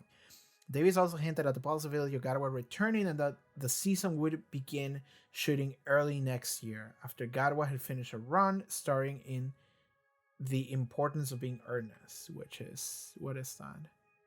It's a comedy by Oscar Wilde, whatever. This is 2024, by the way. In September 4, Davis said in an issue as a magazine that the series had not been officially renewed for a 3rd season and that he did not expect the decision to be made or announced until after the release of Season 2. Okay, sorry, I'm fascinated now.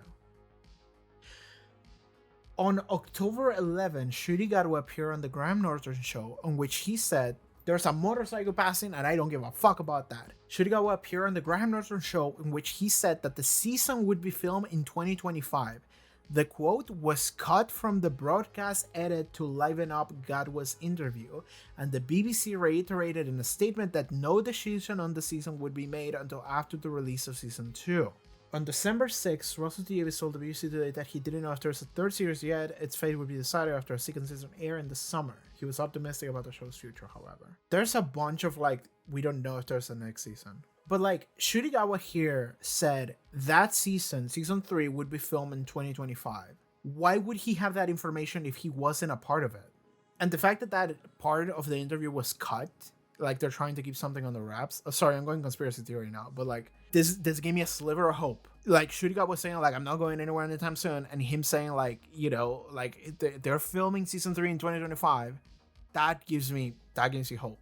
Sorry, this is the part of the video where we were discussing previous episode is over. Now we're going into full copium mode, okay? Everybody lock the fuck in. March 31st, during the premiere screening of season 2 opening episode The Robo Revolution, David spoke to Radio Times about a possible third season, saying that even people he works with think that there are secret meetings being held, to which he said there are no meetings, but that they are ready. They are ready with different plans, and that he's dying to find out if the show comes back. On April, there's this all things are being logged about, like, you know, we don't know, but like the way it ends, it's clear that there's more. On 9th of April, in an interview with BBC News Round, David said that he believed there might be a pause and new writers will bring the show back. On April 12th, during an interview with Parade about season 2, David was asked if he was already planning a season 3, responding, "We'll always look ahead in the future if we get the chance to keep running. I've got ideas. I think I'll do that near season 4 or 5, saying that there are things that they already mentioned that are going to bear fruit a long time into the future." On May 31st, Billie Piper was announced as the successor to Gatwa's 15th Doctor, although the circumstances of her return was kept secret. Piper was notably not credited as the Doctor in the end credits to the reality war. That is exactly what I fucking said. I'm onto this shit, y'all. Sorry, I broke my light here. I'm popping off here. There's so much. Okay, 16th Doctor has a TARDIS wiki, and it's just Billie Piper. Was the result of the sacrificial regeneration of the 15th Doctor to restore Poppy after she was erased from time. Behind the scenes, the 16th Doctor has portrayed with Billie Piper. The 16th Doctor is the 5th number incarnation of the Doctor, whose actor had previously portrayed on the show in a different role, following Colin Baker as the 6th Doctor, Peter Capaldi as the 12th Doctor, David Bradley as the 1st Doctor, and David Tennant as the 14th Doctor. Billie Piper was not explicitly credited portraying the Doctor in the reality war, with the credits simply saying and introducing Billie Piper, after crediting Shugigawa and Jodie Whittaker as the Doctor. As such, these credits strayed from the tradition of introducing an incumbent actor as the Doctor, or as the Doctor Who, or as Dr. Who has been done in every previous instance. Shortly after the Reality War aired, Big Finish Productions announced a flash sale of audio dramas featuring Billie Piper. You sons of bitches. Oh my god. Okay. So there's no confirmation on season 3, is what's happening here. But the thing is that the reality war clearly ends in like something big happening next. But it is unclear what is exactly happening next. That's where we're sitting, I think. So we don't know exactly what's happening next. We don't know when the next episode is. It could be a Christmas special, New Year special, maybe it airs tomorrow, who knows? Or maybe we'll just right into season 3. That hasn't been confirmed yet. But also, look at the way this episode ended. There is zero shot. This episode ended like this, and then that's it. That's the end. Like, they're gonna pull a Torchwood where, like, it ends with, like, Rex getting shot, and then he's immortal, and it's like, oh, what? And then Torchwood just ends, and it's just like, goodbye, everybody. That was Torchwood. But, like, oh my, I'm going into full copium mode here. The biggest proof that there is a season 3 and Shudigawa was in it is that Shudigawa said in that Graham Norton interview, they are filming season 3 in 2025. Why would he have access to that information if he wasn't in it on some level? Right? Like, because like if you're done, if you film season 2 and then it's like, all right, I'm done, it's like you're not involved with production anymore. You have to know it on some level. So either he makes a cameo or he's still the Doctor. And that other thing he said of like, I'm going to be sticking around for a long time. Like, and he said that before season 1 aired. So it's like, okay, we're just talking about the 2 seasons. But that sounds to me like, and again, the credits of saying introducing Billie Piper, and it doesn't say the Doctor, it just says Billie Piper. And again, they even made a joke about the 14th Doctor. Like the 50, like Chudy was like, I thought he would be that other guy. He's always showing up. You know, he made a joke about it. He was casual about it. And of course, it could be a reference to like Billie Piper showing up again. But it could, to me, it sounds like they're poking fun of it by showing Billie Piper here. And Billie Piper is actually going to be not the Doctor. It's going to be something else. But I'm in full copium when I say that. Let me be clear. I am in full copium. I have no fucking clue what's about to happen whenever next episode comes. I've never had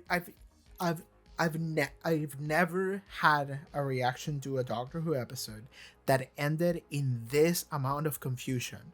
And unplaced emotions.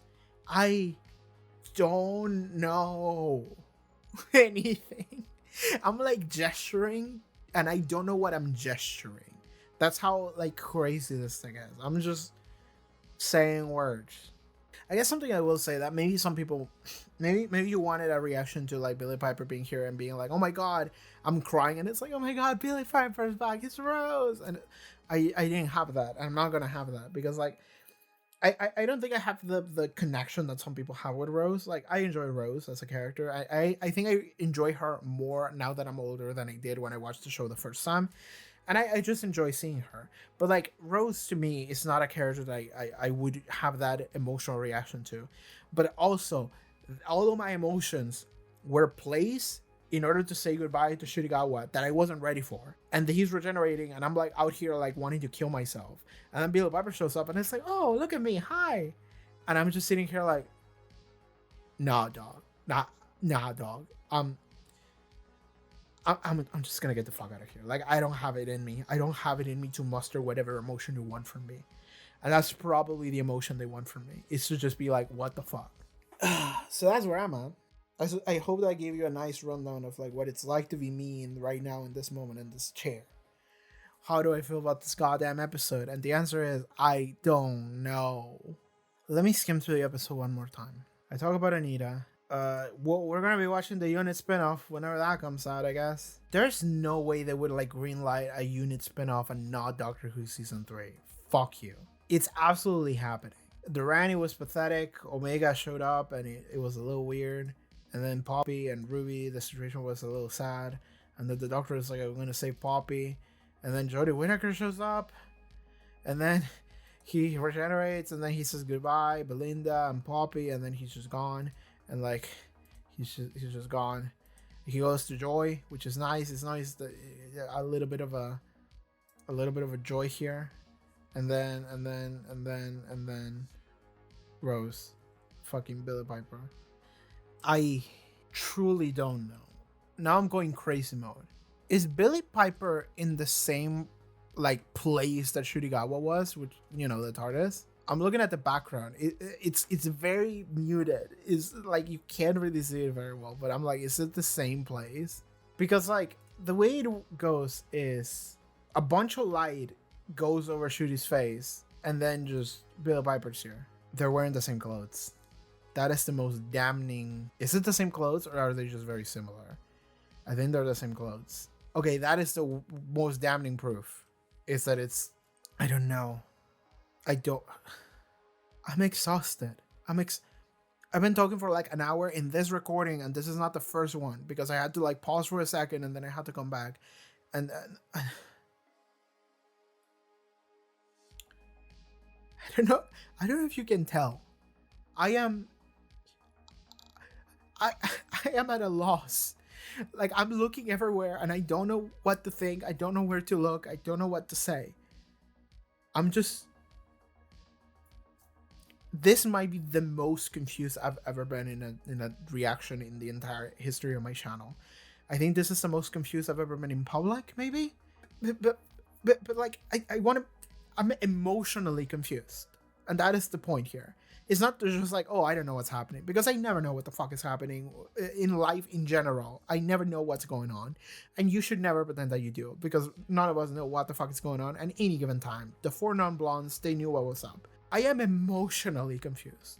I am emotionally being pulled by like a torture device that is pulling all of my limbs away in all separate emotions, and I don't know how to deal with any of them. I have this small hope that Shurigawa will show up again. He's not gone. I don't know, but like I don't know what's popping in season 3, and we could be following Billy Piper as the 16th Doctor. Maybe that's not the 16th Doctor because it wasn't credited as such. I'm going following this like weird interviews where maybe something wasn't said, and I'm using that as a source of information. Doctor Who season 3 Disney. I misspelled every word in that search. A lot of people are asking questions. I mean, maybe Shuri being gone is the twist, like that would be the twist. Articles are just like, I don't know. They're in the same spot that I am. I'm desperate. Doctor Who fans, whenever they announce anything, please message me in any social media of your choice. Hey, there's some new Doctor Who news. Because I need to know, but I also don't want to spoil myself and look stuff up. So I mostly stay myself separate from that kind of stuff. But like, I need to know when the next stuff is coming out, because I feel like I'm gonna stop recording this and I'm gonna go and start punching this wall, because I just need to put my emotions physically onto something and I don't know what to do. Like, I feel like I am about to regenerate. I feel like I am about to start shooting lightning out of my hands, because it needs, all of this emotion has to go get away from me in some way. I need a break. I need to go. I still haven't rendered like the 3 Doctor stuff that I recorded. I haven't done that yet. In case you didn't watch the intro because you just wanted to jump into the reaction, I recorded my reaction I did for the 3 Doctors, the classic Doctor Who serial. I watched it yesterday and I recorded that and I was gonna post it on Patreon. I'm gonna, but like, I don't know if I have the energy to do that now. I just want to go eat some food and just pass out for like 12 hours. Maybe I'll just go play some Baldur's Gate and just not, I don't want to think about anything. I just want to play a video game. I need to go.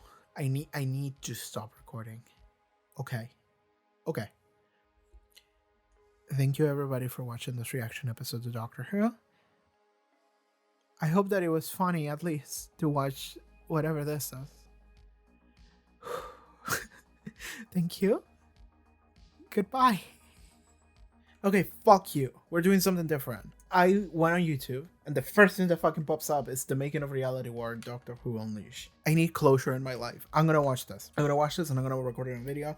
I'm not sure if this is gonna be on YouTube or if it's gonna be on Patreon, because I'm not sure if it's gonna be up on YouTube. It's gonna be able to be up on YouTube. I don't know. If it is, then hi everybody.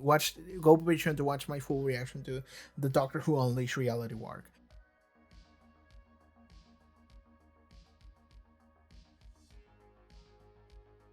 Wait, what the fuck is happening today? I checked the Doctor Who channel and I saw 2 new videos. 1, Shudigawa says goodbye to Doctor Who. And 2, the war between the land and the sea. I'm already here, fuck it.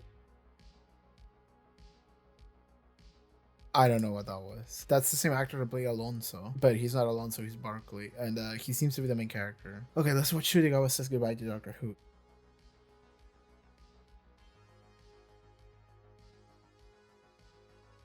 Okay. Alright. I just watch the Unleash and the Goodbye and the War Between the Land and the Sea trailer, and like, to me it felt pretty final. I feel like Shudi's gone.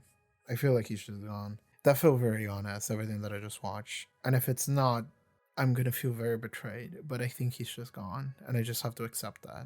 I just have to move on with my life. But I don't know if Billy Piper is the 16th Doctor. Like, that's the part that I'm still like not sure about. I don't know what's happening after this. But that felt pretty, if anything, that felt like a goodbye to Shudigawa.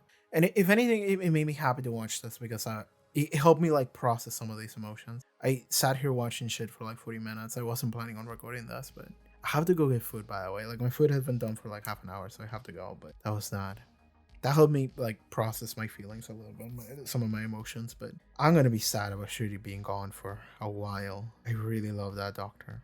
He was also fun to watch in some of this videos. God, he was so fucking good. Like, I'm sorry, I'm still like, Russell T Davies was like some of the best scenes, or at the end of Dot and Bovel, amazing scene, one of the best acted scenes I've seen in my life. And then he said that moment at the end of Interstellar Song Contest, when Belinda says you're wonderful, and he just has that look. And I have to agree with him. I second that, because when I was editing that episode, I saw that face again, and I was like, that's such a good expression. It's such a, like, he has such watery eyes, they're wide open, and he has this like smile, but it's kind of like a fake smile, but you can tell that it's like attempting to be real, and like he wants it to be real, and he wants to believe those words, but a part of him doesn't fully accept it. But it's something that he really wants to engage in, that because it's so honest and it's such an affirmation that maybe he doesn't feel like he deserves. It's such a good fucking emotion. It is just a shot of like 2 seconds, and I'm glad that Russell T Davies like pinpointed that. It was like, that face was amazing, and I'm like, I have to agree, that's one of the best fucking moments. And I'm glad that Shudigawa mentioned The Devil Scored, because I think that maybe Devil Scored is my favorite episode in the entire 15th Doctor era. like straight up. And I know that some people maybe feel weird about that episode because it ends in like a musical. Fuck you, I don't care. I love that episode and I love that ending. Oh my god, I love the whole score. And I love this entire. God damn it! It's. I'm gonna go with food, dude. Like I can't. I said it helped me process some stuff. I clearly haven't. I'm still grieving. I'm gonna go. God, I love the 15th Doctor. I love the start of the show. I didn't want it to be over. And I part of me didn't accept it to be over, but now that I watched it, I feel like I have to. I'm gone. I have to go. Okay. Thank you, everybody. Thank you for watching this, really. Goodbye. Take care. Alright. Hello, everybody. I am recording this at like 2 in the morning as I'm editing this video. But I need to talk a little bit more about stuff because I need to keep giving myself work. But I've been desperately trying to figure out more stuff, more information about this episode and some of the bullshit, crazy stuff that happens in the last like 25 minutes of it. And there's a couple of things here. Okay. I will say the following. When I originally watched this episode and then I spent like 2 hours just scrounging the web for information and reacting and coming up with maybe theories of like why the fuck this happened and for what reason and stuff. I will say that now that I have sat digesting this, I will say that it does feel more so than originally when I watched it for the first time. It feels like maybe the first half of the episode is a little bit disjointed compared to the second half. The second half of the episode, just a bunch of bullshit happens, and it feels like it maybe like doesn't fit. And what's interesting about that is that might very well have been the case. And this is all speculation. You shouldn't take anything that I say as,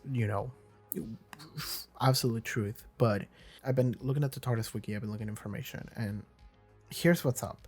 I will read this straight from the TARDIS wiki. On the 3rd, 4th, 5th, 6th, and 7th of February 2025, late pickups for Season 2 took place at 137 Plymouth Road in Penarth, a location which can be visually identified as the setting of the scene in which the 15th Doctor says goodbye to Belinda and Poppy during his regeneration. The Doctor Who Unleashed episode from the Reality War covered this filming overall almost entirely, covering the production of material from the final half hour of the episode, including Jodie Whittaker's appearance, the 15th Doctor's regeneration, and the final scene at Unit Tower, which was indicated to be the last scene of the Reality War to be filmed. This jump in production can be observed in the episode itself following the scene in which Belinda and Poppy emerge from the Zero Room, with characters other than the Doctor and Belinda changing costumes and hairstyles, actors being visibly older, particularly Sienna, Rose Noble disappearing from the story, and the plot suddenly introducing complications related to Poppy which lead to regeneration. Additionally, the final scene at Unit Tower features several slight upgrades to the set, including new visuals for the screens and the blinks,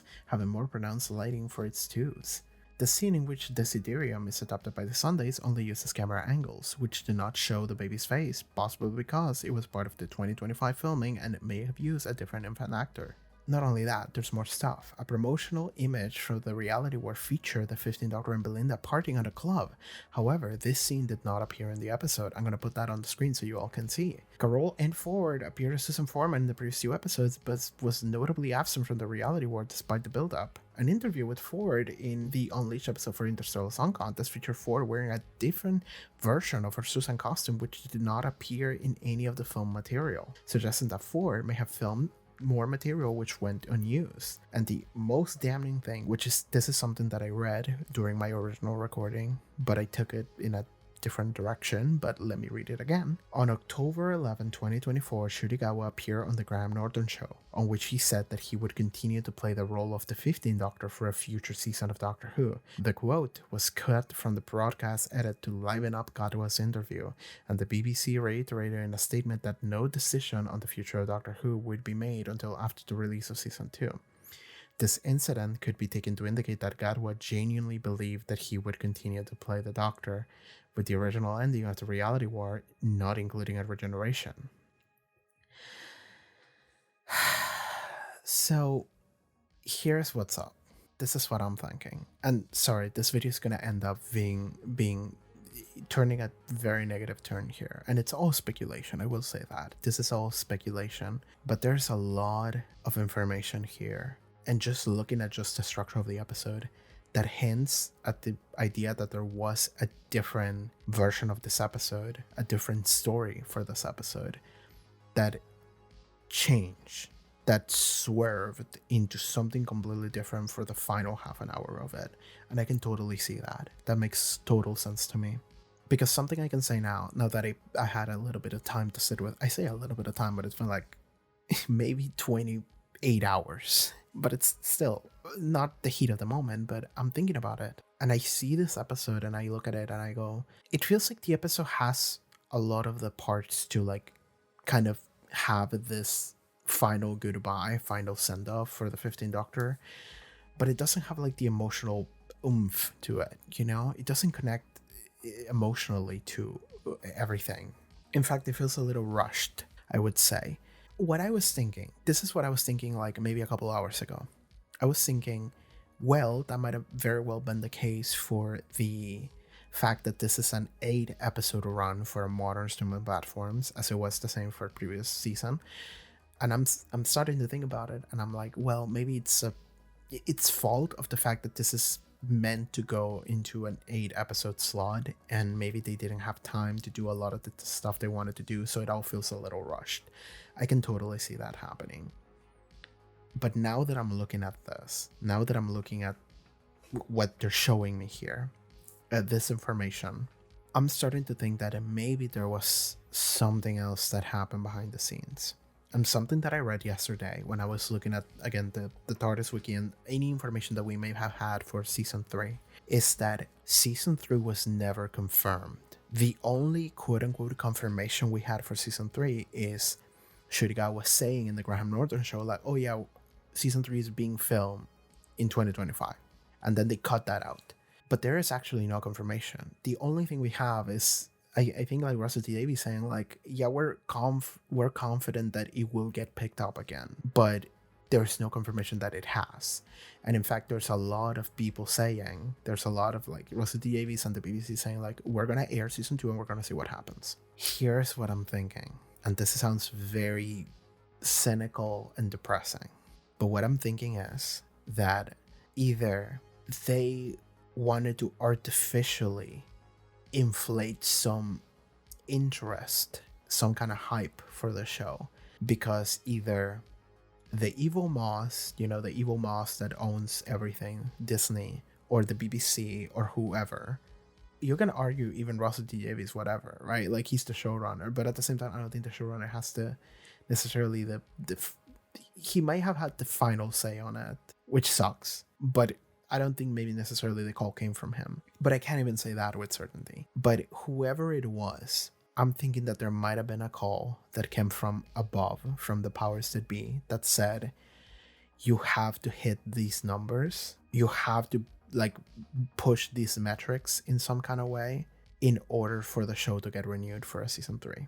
Because again, I read a lot of interviews and stuff saying like, we're gonna see what happens after season 2 airs. We're gonna see what happens after season 2 airs. I just read the BBC reiterated in a statement that no decision on the future Doctor Who would be made until after the release of season 2. That's literally what that says. So what I'm thinking is that they looked at the ending for season 2, someone did, and they said, that's not hype enough. People are not gonna talk about that like super hard. So you need to do something that will make people just scream. And then we get Billie Piper at the end. And then we get Jodie Whittaker just randomly pop in. And we get the most like unhinged half an hour of Doctor Who that's ever been like fucking shown. And that's something that makes sense to me. I think there is this like conspiracy theory that we can cook up. People are already cooking up, and I'm kind of into it right now, but like at the same time, again, it's just a conspiracy. I'm not gonna talk about it as if it was the absolute truth, but I'm looking at it and I'm like, this makes a lot of sense to me, and it is depressing. And it's the fact that maybe the BBC, maybe the evil mouse, whoever it was, they looked at this and they went, I don't think that this show is hype enough, is not getting the numbers that we expect from Doctor Who. You need to hit these numbers. You need to hit this like millions or whatever. And if you do, then the show is going to get renewed for another season. Otherwise, we're done. So then Russell T Davies maybe had to make the call of, we are going to make a regeneration. And maybe this happened at some point between whenever the show was originally filmed, which I don't know what it was. I'm looking at it actually. Filming for season 2 originally wrapped on 25 of May 2024. So that means that there was 10 months or like 9 months in between that filming into the new filming that was February 7th, which is all of the shit that happens in essentially the final half an hour of the episode.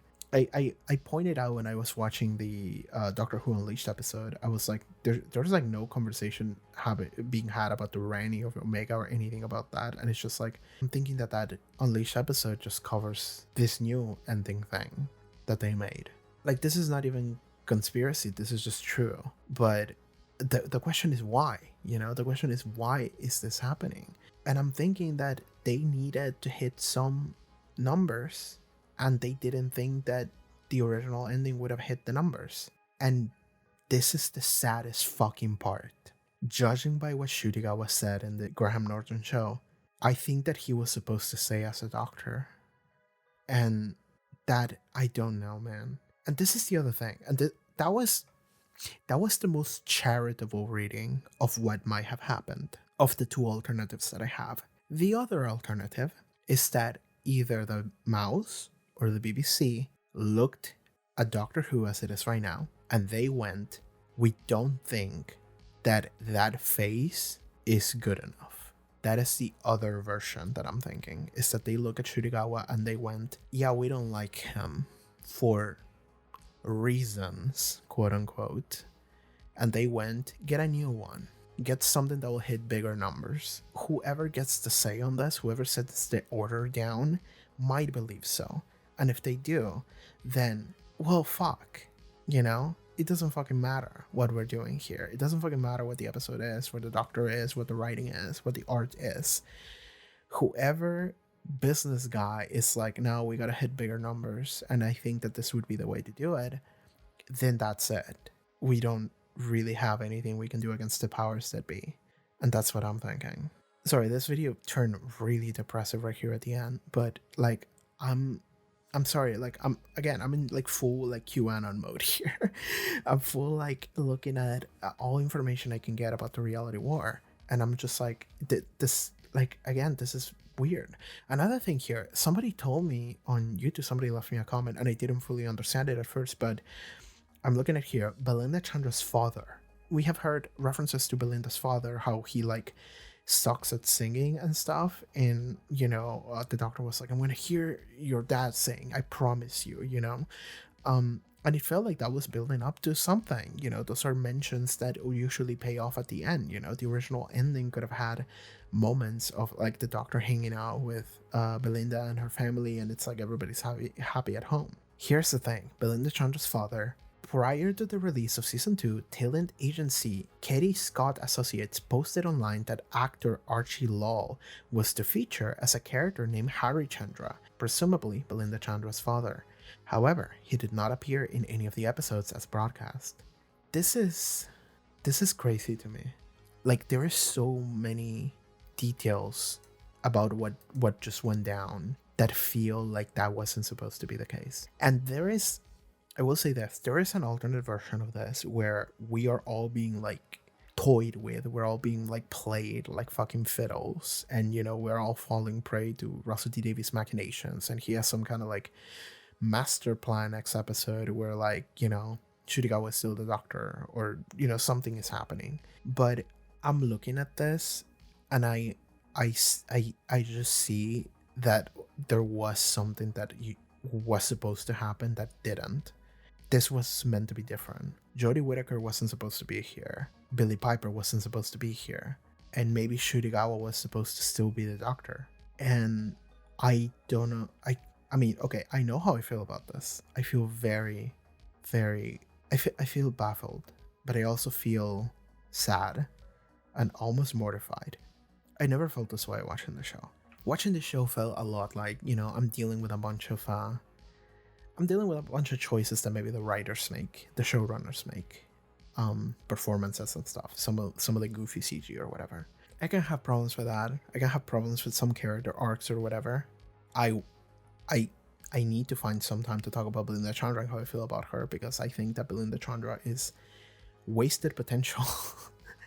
Like I thought that she was amazing in the first episode, and I was really excited for her, and then that was gone almost immediately.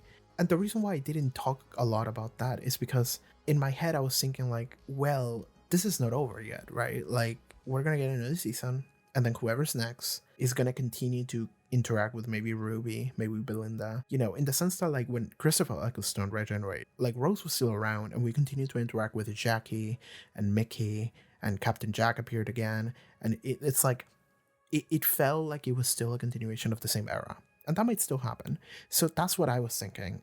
So whenever I wanted to talk about, so like if I wanted to talk about Belinda Chandra or Ruby Sunday or like Kate or whatever, I was sitting there like, I don't want to talk about that because I felt like that is not over yet, right? Like there's enough stuff here for us to return to it. But now it's starting to sink into me that I think that was it for Belinda. We're just gonna say goodbye to Belinda, and if we just say goodbye to Belinda, I think that Belinda is a wasted character almost, because she's amazing in how combative she is to the Doctor in the first episode, but then the version of her that we get immediately from like episode 2 is like kind of just another companion, and up to the end of the season where she just ends up as a single mother with this kid, and it's like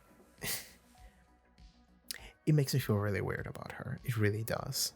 And you know, I watched a little bit of the like the Unleashed episode, and I remember but I was said describing her character, and she was like, oh yeah, this like, you know, strong character that like doesn't take shit from the Doctor, you know, she's very combative. And I'm like, that's what she felt like in the first episode, but that went away really quickly, and I didn't feel that way again. I think she has a fun personality, but she's not that, you know. And it sounds like Verada Sethu, the actress, felt like that was supposed to be the character, but then it didn't become that. But regardless, I'm getting distracted here.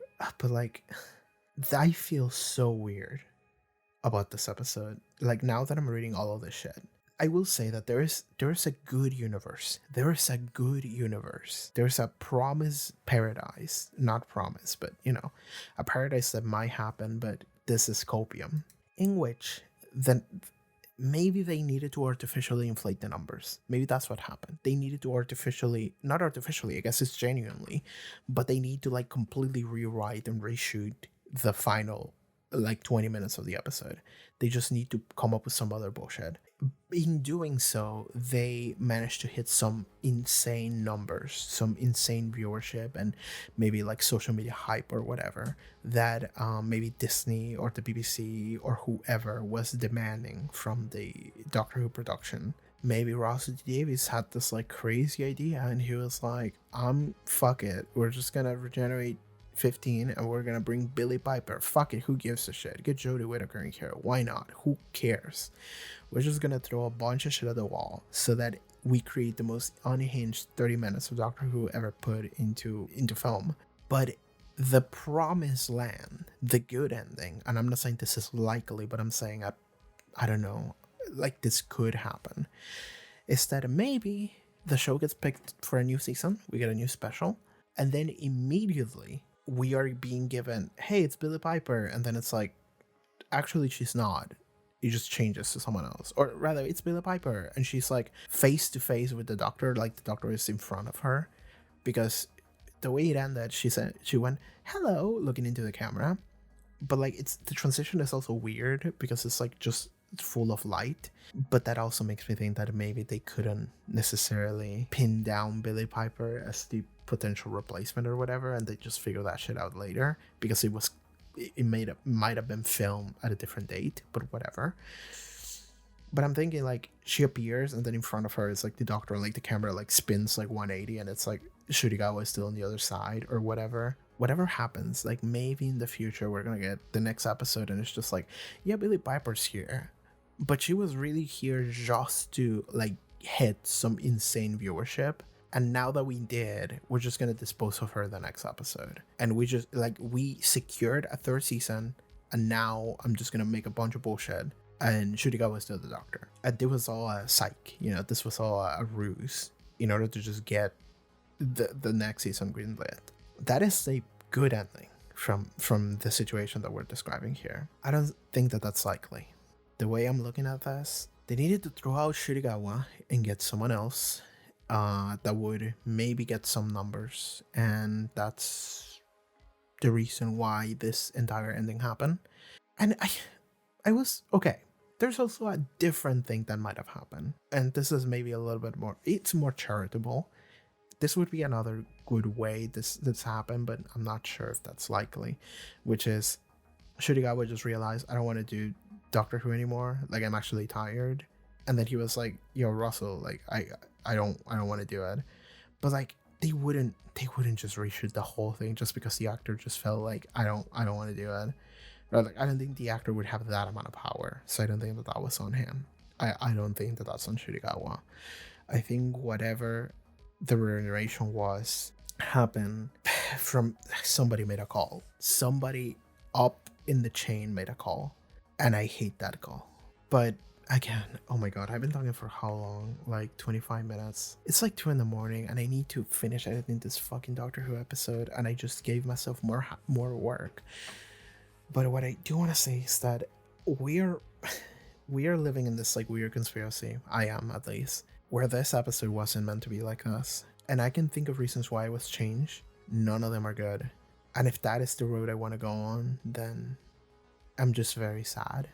Because I truly, deeply loved this season and the previous season of Doctor Who.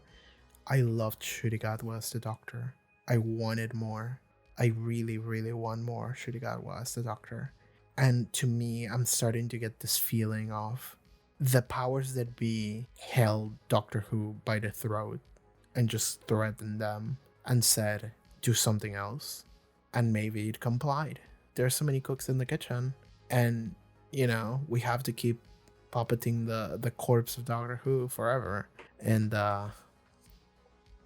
yeah, that's what I'm thinking.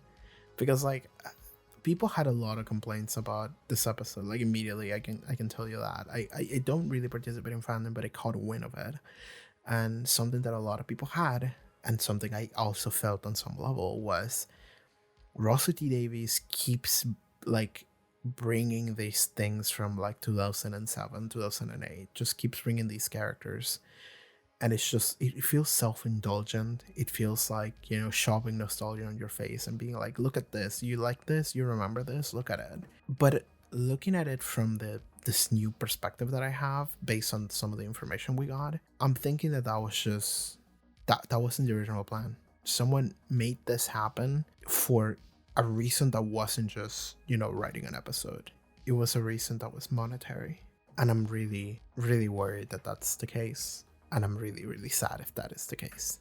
Okay, I think that's it for whatever this is. I've recorded so much Doctor Who in the past like 3 days. I'm so tired. I am so tired, physically, mentally, every kind of way. I'm just going to go. I'm just going to stop this now. If you have any kind of information you want to give me, and I do mean information, like, I think I don't care for YouTube comments or conversations that are just like, I hate this thing. It's like, that's not constructive. I need constructive information. So if you want to leave any comments that are just kind of constructive in some way, like, express yourself by all means, but just like, don't just be mean and rude for no reason. I actually want to hear more information. Please give that to me. Any speculation, anything like that, it's a little bit constructive, so do that if you can.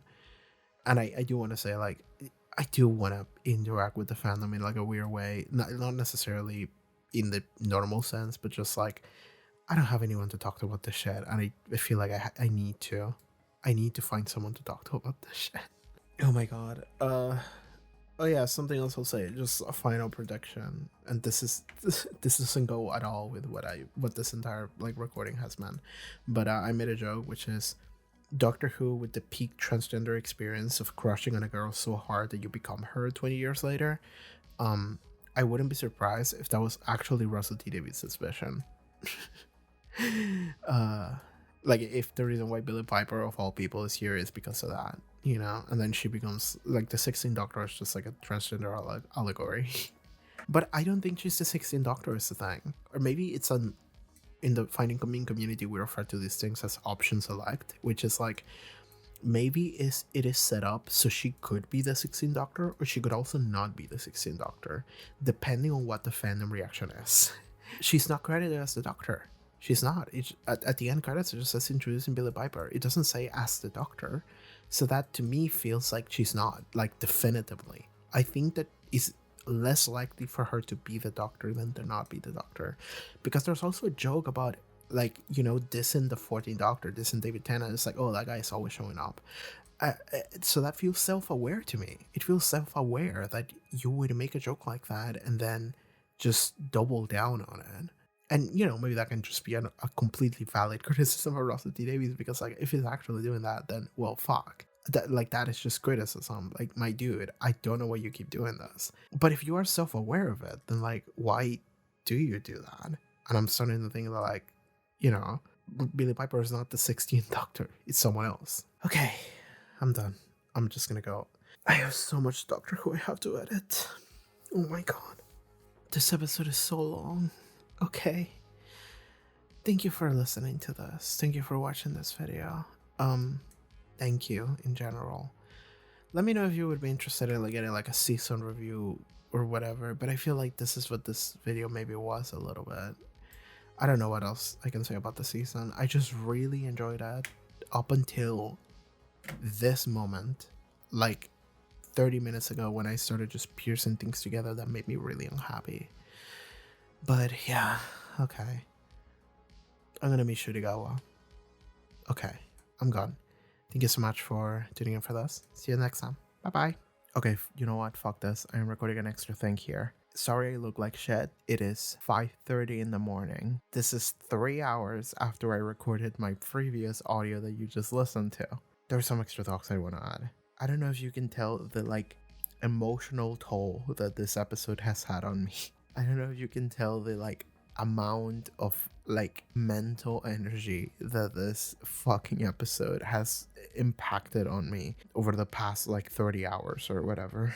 And it's also kind of funny that you can see like a journey that I am taking during the production of this video. But something I want to add. I will say this. I just finished editing the video. And maybe YouTube will block it and I'll have to like re-render and make some minor adjustments. Like that happens sometimes, but hopefully it won't happen this time. But I just finished editing the video, which means that I basically just finished rewatching it. And it's my first time rewatching it. I haven't rewatched it ever since I watched it the first time. That kind of happens naturally whenever I edit this. But that means that I just watch the final like 20 minutes of the episode again. And it made me feel bad that I went into like full conspiracy mode, and it made me like I started saying a bunch of negative things, and I didn't want to end the video like that, because you know what, I was crying watching the ending to this episode. I really was. Like fucking shitty regenerating really got me, and it's fascinating that it didn't get me the first time, because I think that the first time I was just confused. When I watched the episode originally, I was just confused. I didn't know what was happening. It was all happening very suddenly. Because, again, a regeneration, I feel like you know it's coming. Like, the episode feels like something is coming. Even if, and generally speaking, I think I read in the wiki, like, this is the first time a regeneration has happened without, like, actually it being announced. But generally speaking, like, even the episode itself has a vibe that makes you feel like, okay, this is the final one. This episode had that in the back half, but not in the first half, and the season didn't have that either. So like I was sure that we would continue watching Shurigawa, the 15th Doctor, and then when we didn't, and you know, like this regeneration thing was extended. You know, it was like Shuri deciding to do it, and then he's like psyching himself, trying to like, okay, oh man, I like this face, and then Jodie Whittaker shows up, and you go like, what? And then they have like this entire conversation. We make some like stuff referencing like Yas and stuff. The Poppy thing happens, like the screen just kind of breaks like a mirror, and then the Poppy thing, and then like it takes a while for the regeneration to actually happen. And I understand that they're doing all of that in order to like prepare you for it, but all it did was make me more confused, because I truly truly wasn't ready for that to happen. And I think that up until like he was with Belinda and he was saying goodbye to Belinda and to Poppy, I think that up until that moment, I wasn't sure if a regeneration was about to occur. But during that conversation, I was like, this is it. Like, this feels like it. And this is what I want to talk about right now, because I was watching that just now and I was crying. Like, I just started crying while editing this fucking episode. And I don't know, like, I don't know if I want to like detract points from the episode from like, I think failing to get me emotionally the first time, because it was just so overwhelmingly just crazy whatever was happening on screen. I was just confused. I was just like, what are we doing? I asked that question, I'm pretty sure. But the second time, now that I'm prepared for it, I was able to like open myself to that feeling, and it just came naturally, and it really affected me. So I guess I now I feel like now I'm in a better place. The entire previous part of this video is confusion.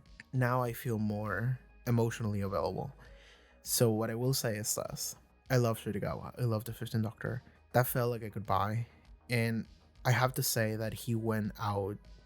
Like, I know it seems sudden, and it was, but regardless of whatever might have happened in production, let's not talk about that. He went out in a way that feels very 15th Doctor to me, because he went out in love.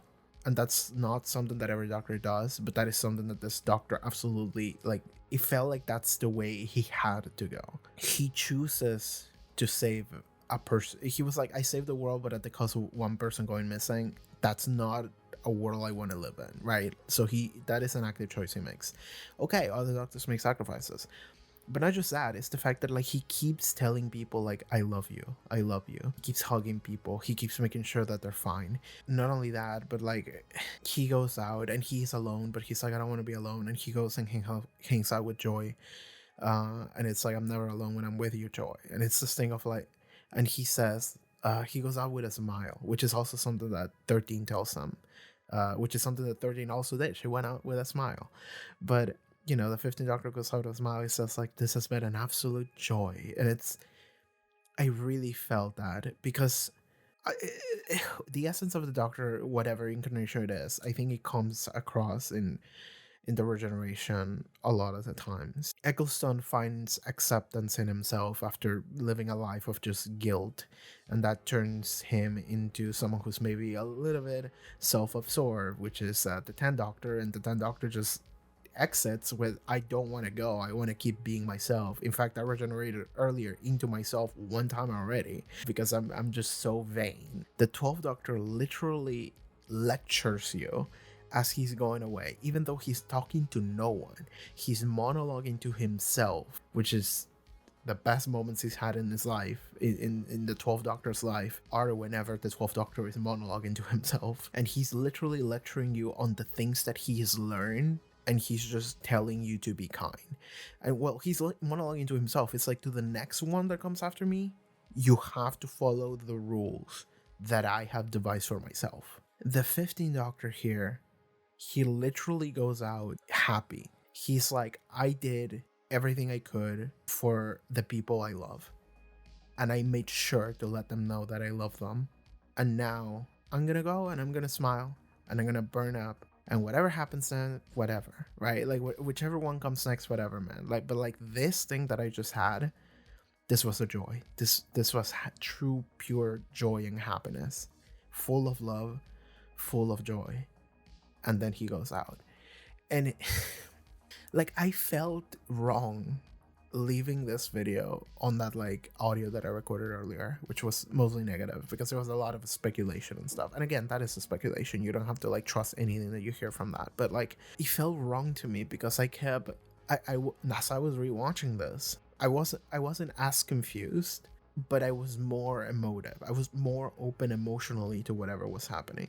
And maybe that is the curse that I have when I watch shows, you know? Maybe that is part of me, because I can understand that maybe someone else doesn't have a lot of the questions that I have. So maybe they wouldn't be as confused as I was when I watched it the first time. So maybe those people would be more open to just a more emotional first time reaction. But me personally, I'm always seeking to try and find a reason, some kind of meaning behind something.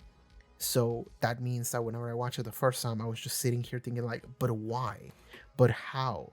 But like just asking questions over and over. But the second time that I'm watching it, I'm just sitting here sad, but also kind of smiling because I'm like, God damn, he was so fucking good. And it really got to me, and it's getting to me now that I'm talking about it. I don't know if you can tell, but like even the way that he like he also gets like a little bit of a tragic ending in the sense that, like, you know, he has a daughter, but he in the same episode just like says goodbye to his own daughter. Like he forgot that she existed, brought her back, but in the same vein, like she's no longer his daughter, she's someone else's daughter. And it's like, well, I have to say goodbye to her as well, you know? Like maybe he had a shred of hope, maybe he felt for a second like he could have had something. And the thing is that out of any goddamn doctor, the 15th Doctor feels like the one that would be open to have like a family and just hang out with them, you know? Because that is the healing that the 14th Doctor represents. And the 15th Doctor is like, I've done that, and I'm finally happy, I'm finally okay with myself. And he doesn't get that. He just gets to smile and just say, I love you too, and I'm gone. Dude, that really, he's such a good doctor. I love the 15th Doctor, and I didn't want to leave the video with that. Just like, you know, a bunch of negative doomer shit. I was like, no, I think that is a disservice to this character, to Shurigawa's Doctor, to the 15th Doctor. I think Shurigawa did a fantastic fucking job. I think his Doctor, I'm so sad it's only 18 episodes. I feel like if given maybe 4 to 5 seasons, and I'm not saying that that's plausible, but I'm saying that if that were to have happened hypothetically, maybe he would have been my favorite Doctor of all time. He's not, because, you know, the competition is strong. I have such deep emotion for the 12th Doctor, Peter Capaldi. I really love Sylvester McCoy, the 7th Doctor, but like, I think he is my favorite of the modern era Doctors after Peter Capaldi, 12th Doctor. But that is also because the 12th Doctor had this like whole storyline. This 3 seasons that he had are a character arc, and that's why it stuck really hard with me. And that's also why, because at the end of that character arc in The Doctor Falls, like you get to see exactly how his character finally comes together and where it all ended up in. The 15th Doctor didn't get that. I think he's amazing without any of that. But if he had that, I think he probably would have been my favorite Doctor of all time. Maybe. I don't know. The 15th Doctor was incredible. Sorry, it took like 30 hours for it to start to like sink in, but it's finally hitting, and I'm very emotional about it. And yeah, like, I think we're gonna say goodbye to Belinda, goodbye to Ruby. I think I read something online that like Millie Gibson was just like, yeah, I'm not doing that anymore. Like she was like, okay, I'm out. So yeah, I think we're just gonna say goodbye to this era of the show, because it also did kind of bring it all back together. As I was editing it, I was like, yeah, Anita's here, Joy shows up, you know, like we actually do get to connect everything in a way. I mean, there's still some loose ends, you know, Susan, the boss, who might be the same person as Susan. That was my theory. You know, one of the Rannies run away. So like, sure, like there's still connections we can make, but this felt like an end of this like mini era. I wish it wasn't a mini era, but that's what it felt like. Okay. It's so funny, I just finished editing the video and I just gave myself like an extra 15 to 20 minutes of editing that I have to do. But you know, what else am I supposed to do? You know, not talk? What the fuck is this channel otherwise? Sorry if I sound a little delirious, but like, I've been non-stop editing this goddamn episode ever since I woke up like 20 hours ago. Like 19, whatever. I woke up in the morning yesterday and it's almost 6 a.m. right now. And I was already editing before I went to bed on Saturday. The reason why I've been putting so much fucking effort into this video is because like I had the motivation for it. And that only happens when I feel so emotionally charged over something. I'm exhausted and also charged. It's such a weird feeling. But that is the place this fucking episode put me in. But yeah, okay. I think I just have to say, I will say this.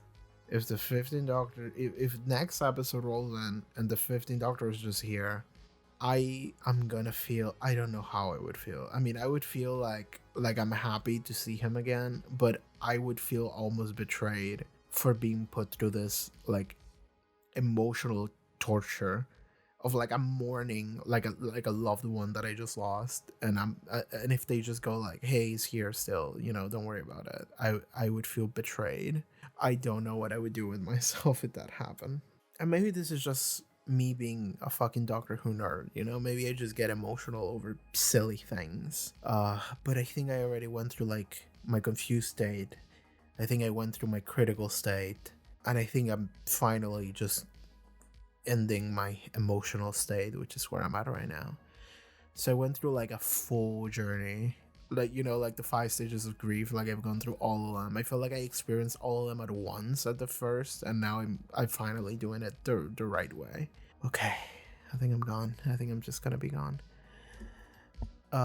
Please let me know in the comments like how you feel about this everything that just happened, because I'm sure that it's just emotions are all over the place, and I don't think I would blame anyone for any specific emotion they might have, but like I just want to hear other people just I need to talk to someone about this. Like I'm like, you know, like a weird, like I need like a support group, you know, like at the end of Power of the Doctor, when they have like the Doctor Companions Anonymous where Ian Chesterton is in. Like I need that right now. It's almost 6 a.m. and I have to finish editing this thing that I just recorded for myself. And then I'm gonna render, and hopefully the video won't get blocked, because then I'll have to render it again. I left my computer like rendering for like I think 15 hours yesterday, because I rendered the classic Doctor Who episode I recorded for Patreon, the 2 full-length episodes for this episode of Doctor Who, the reaction that I had to like the bonus YouTube shit that they released for Doctor Who, the Unleashed and stuff, and my computer's just like begging for mercy, as am I. I'm gone. Thank you for tuning in. Bye.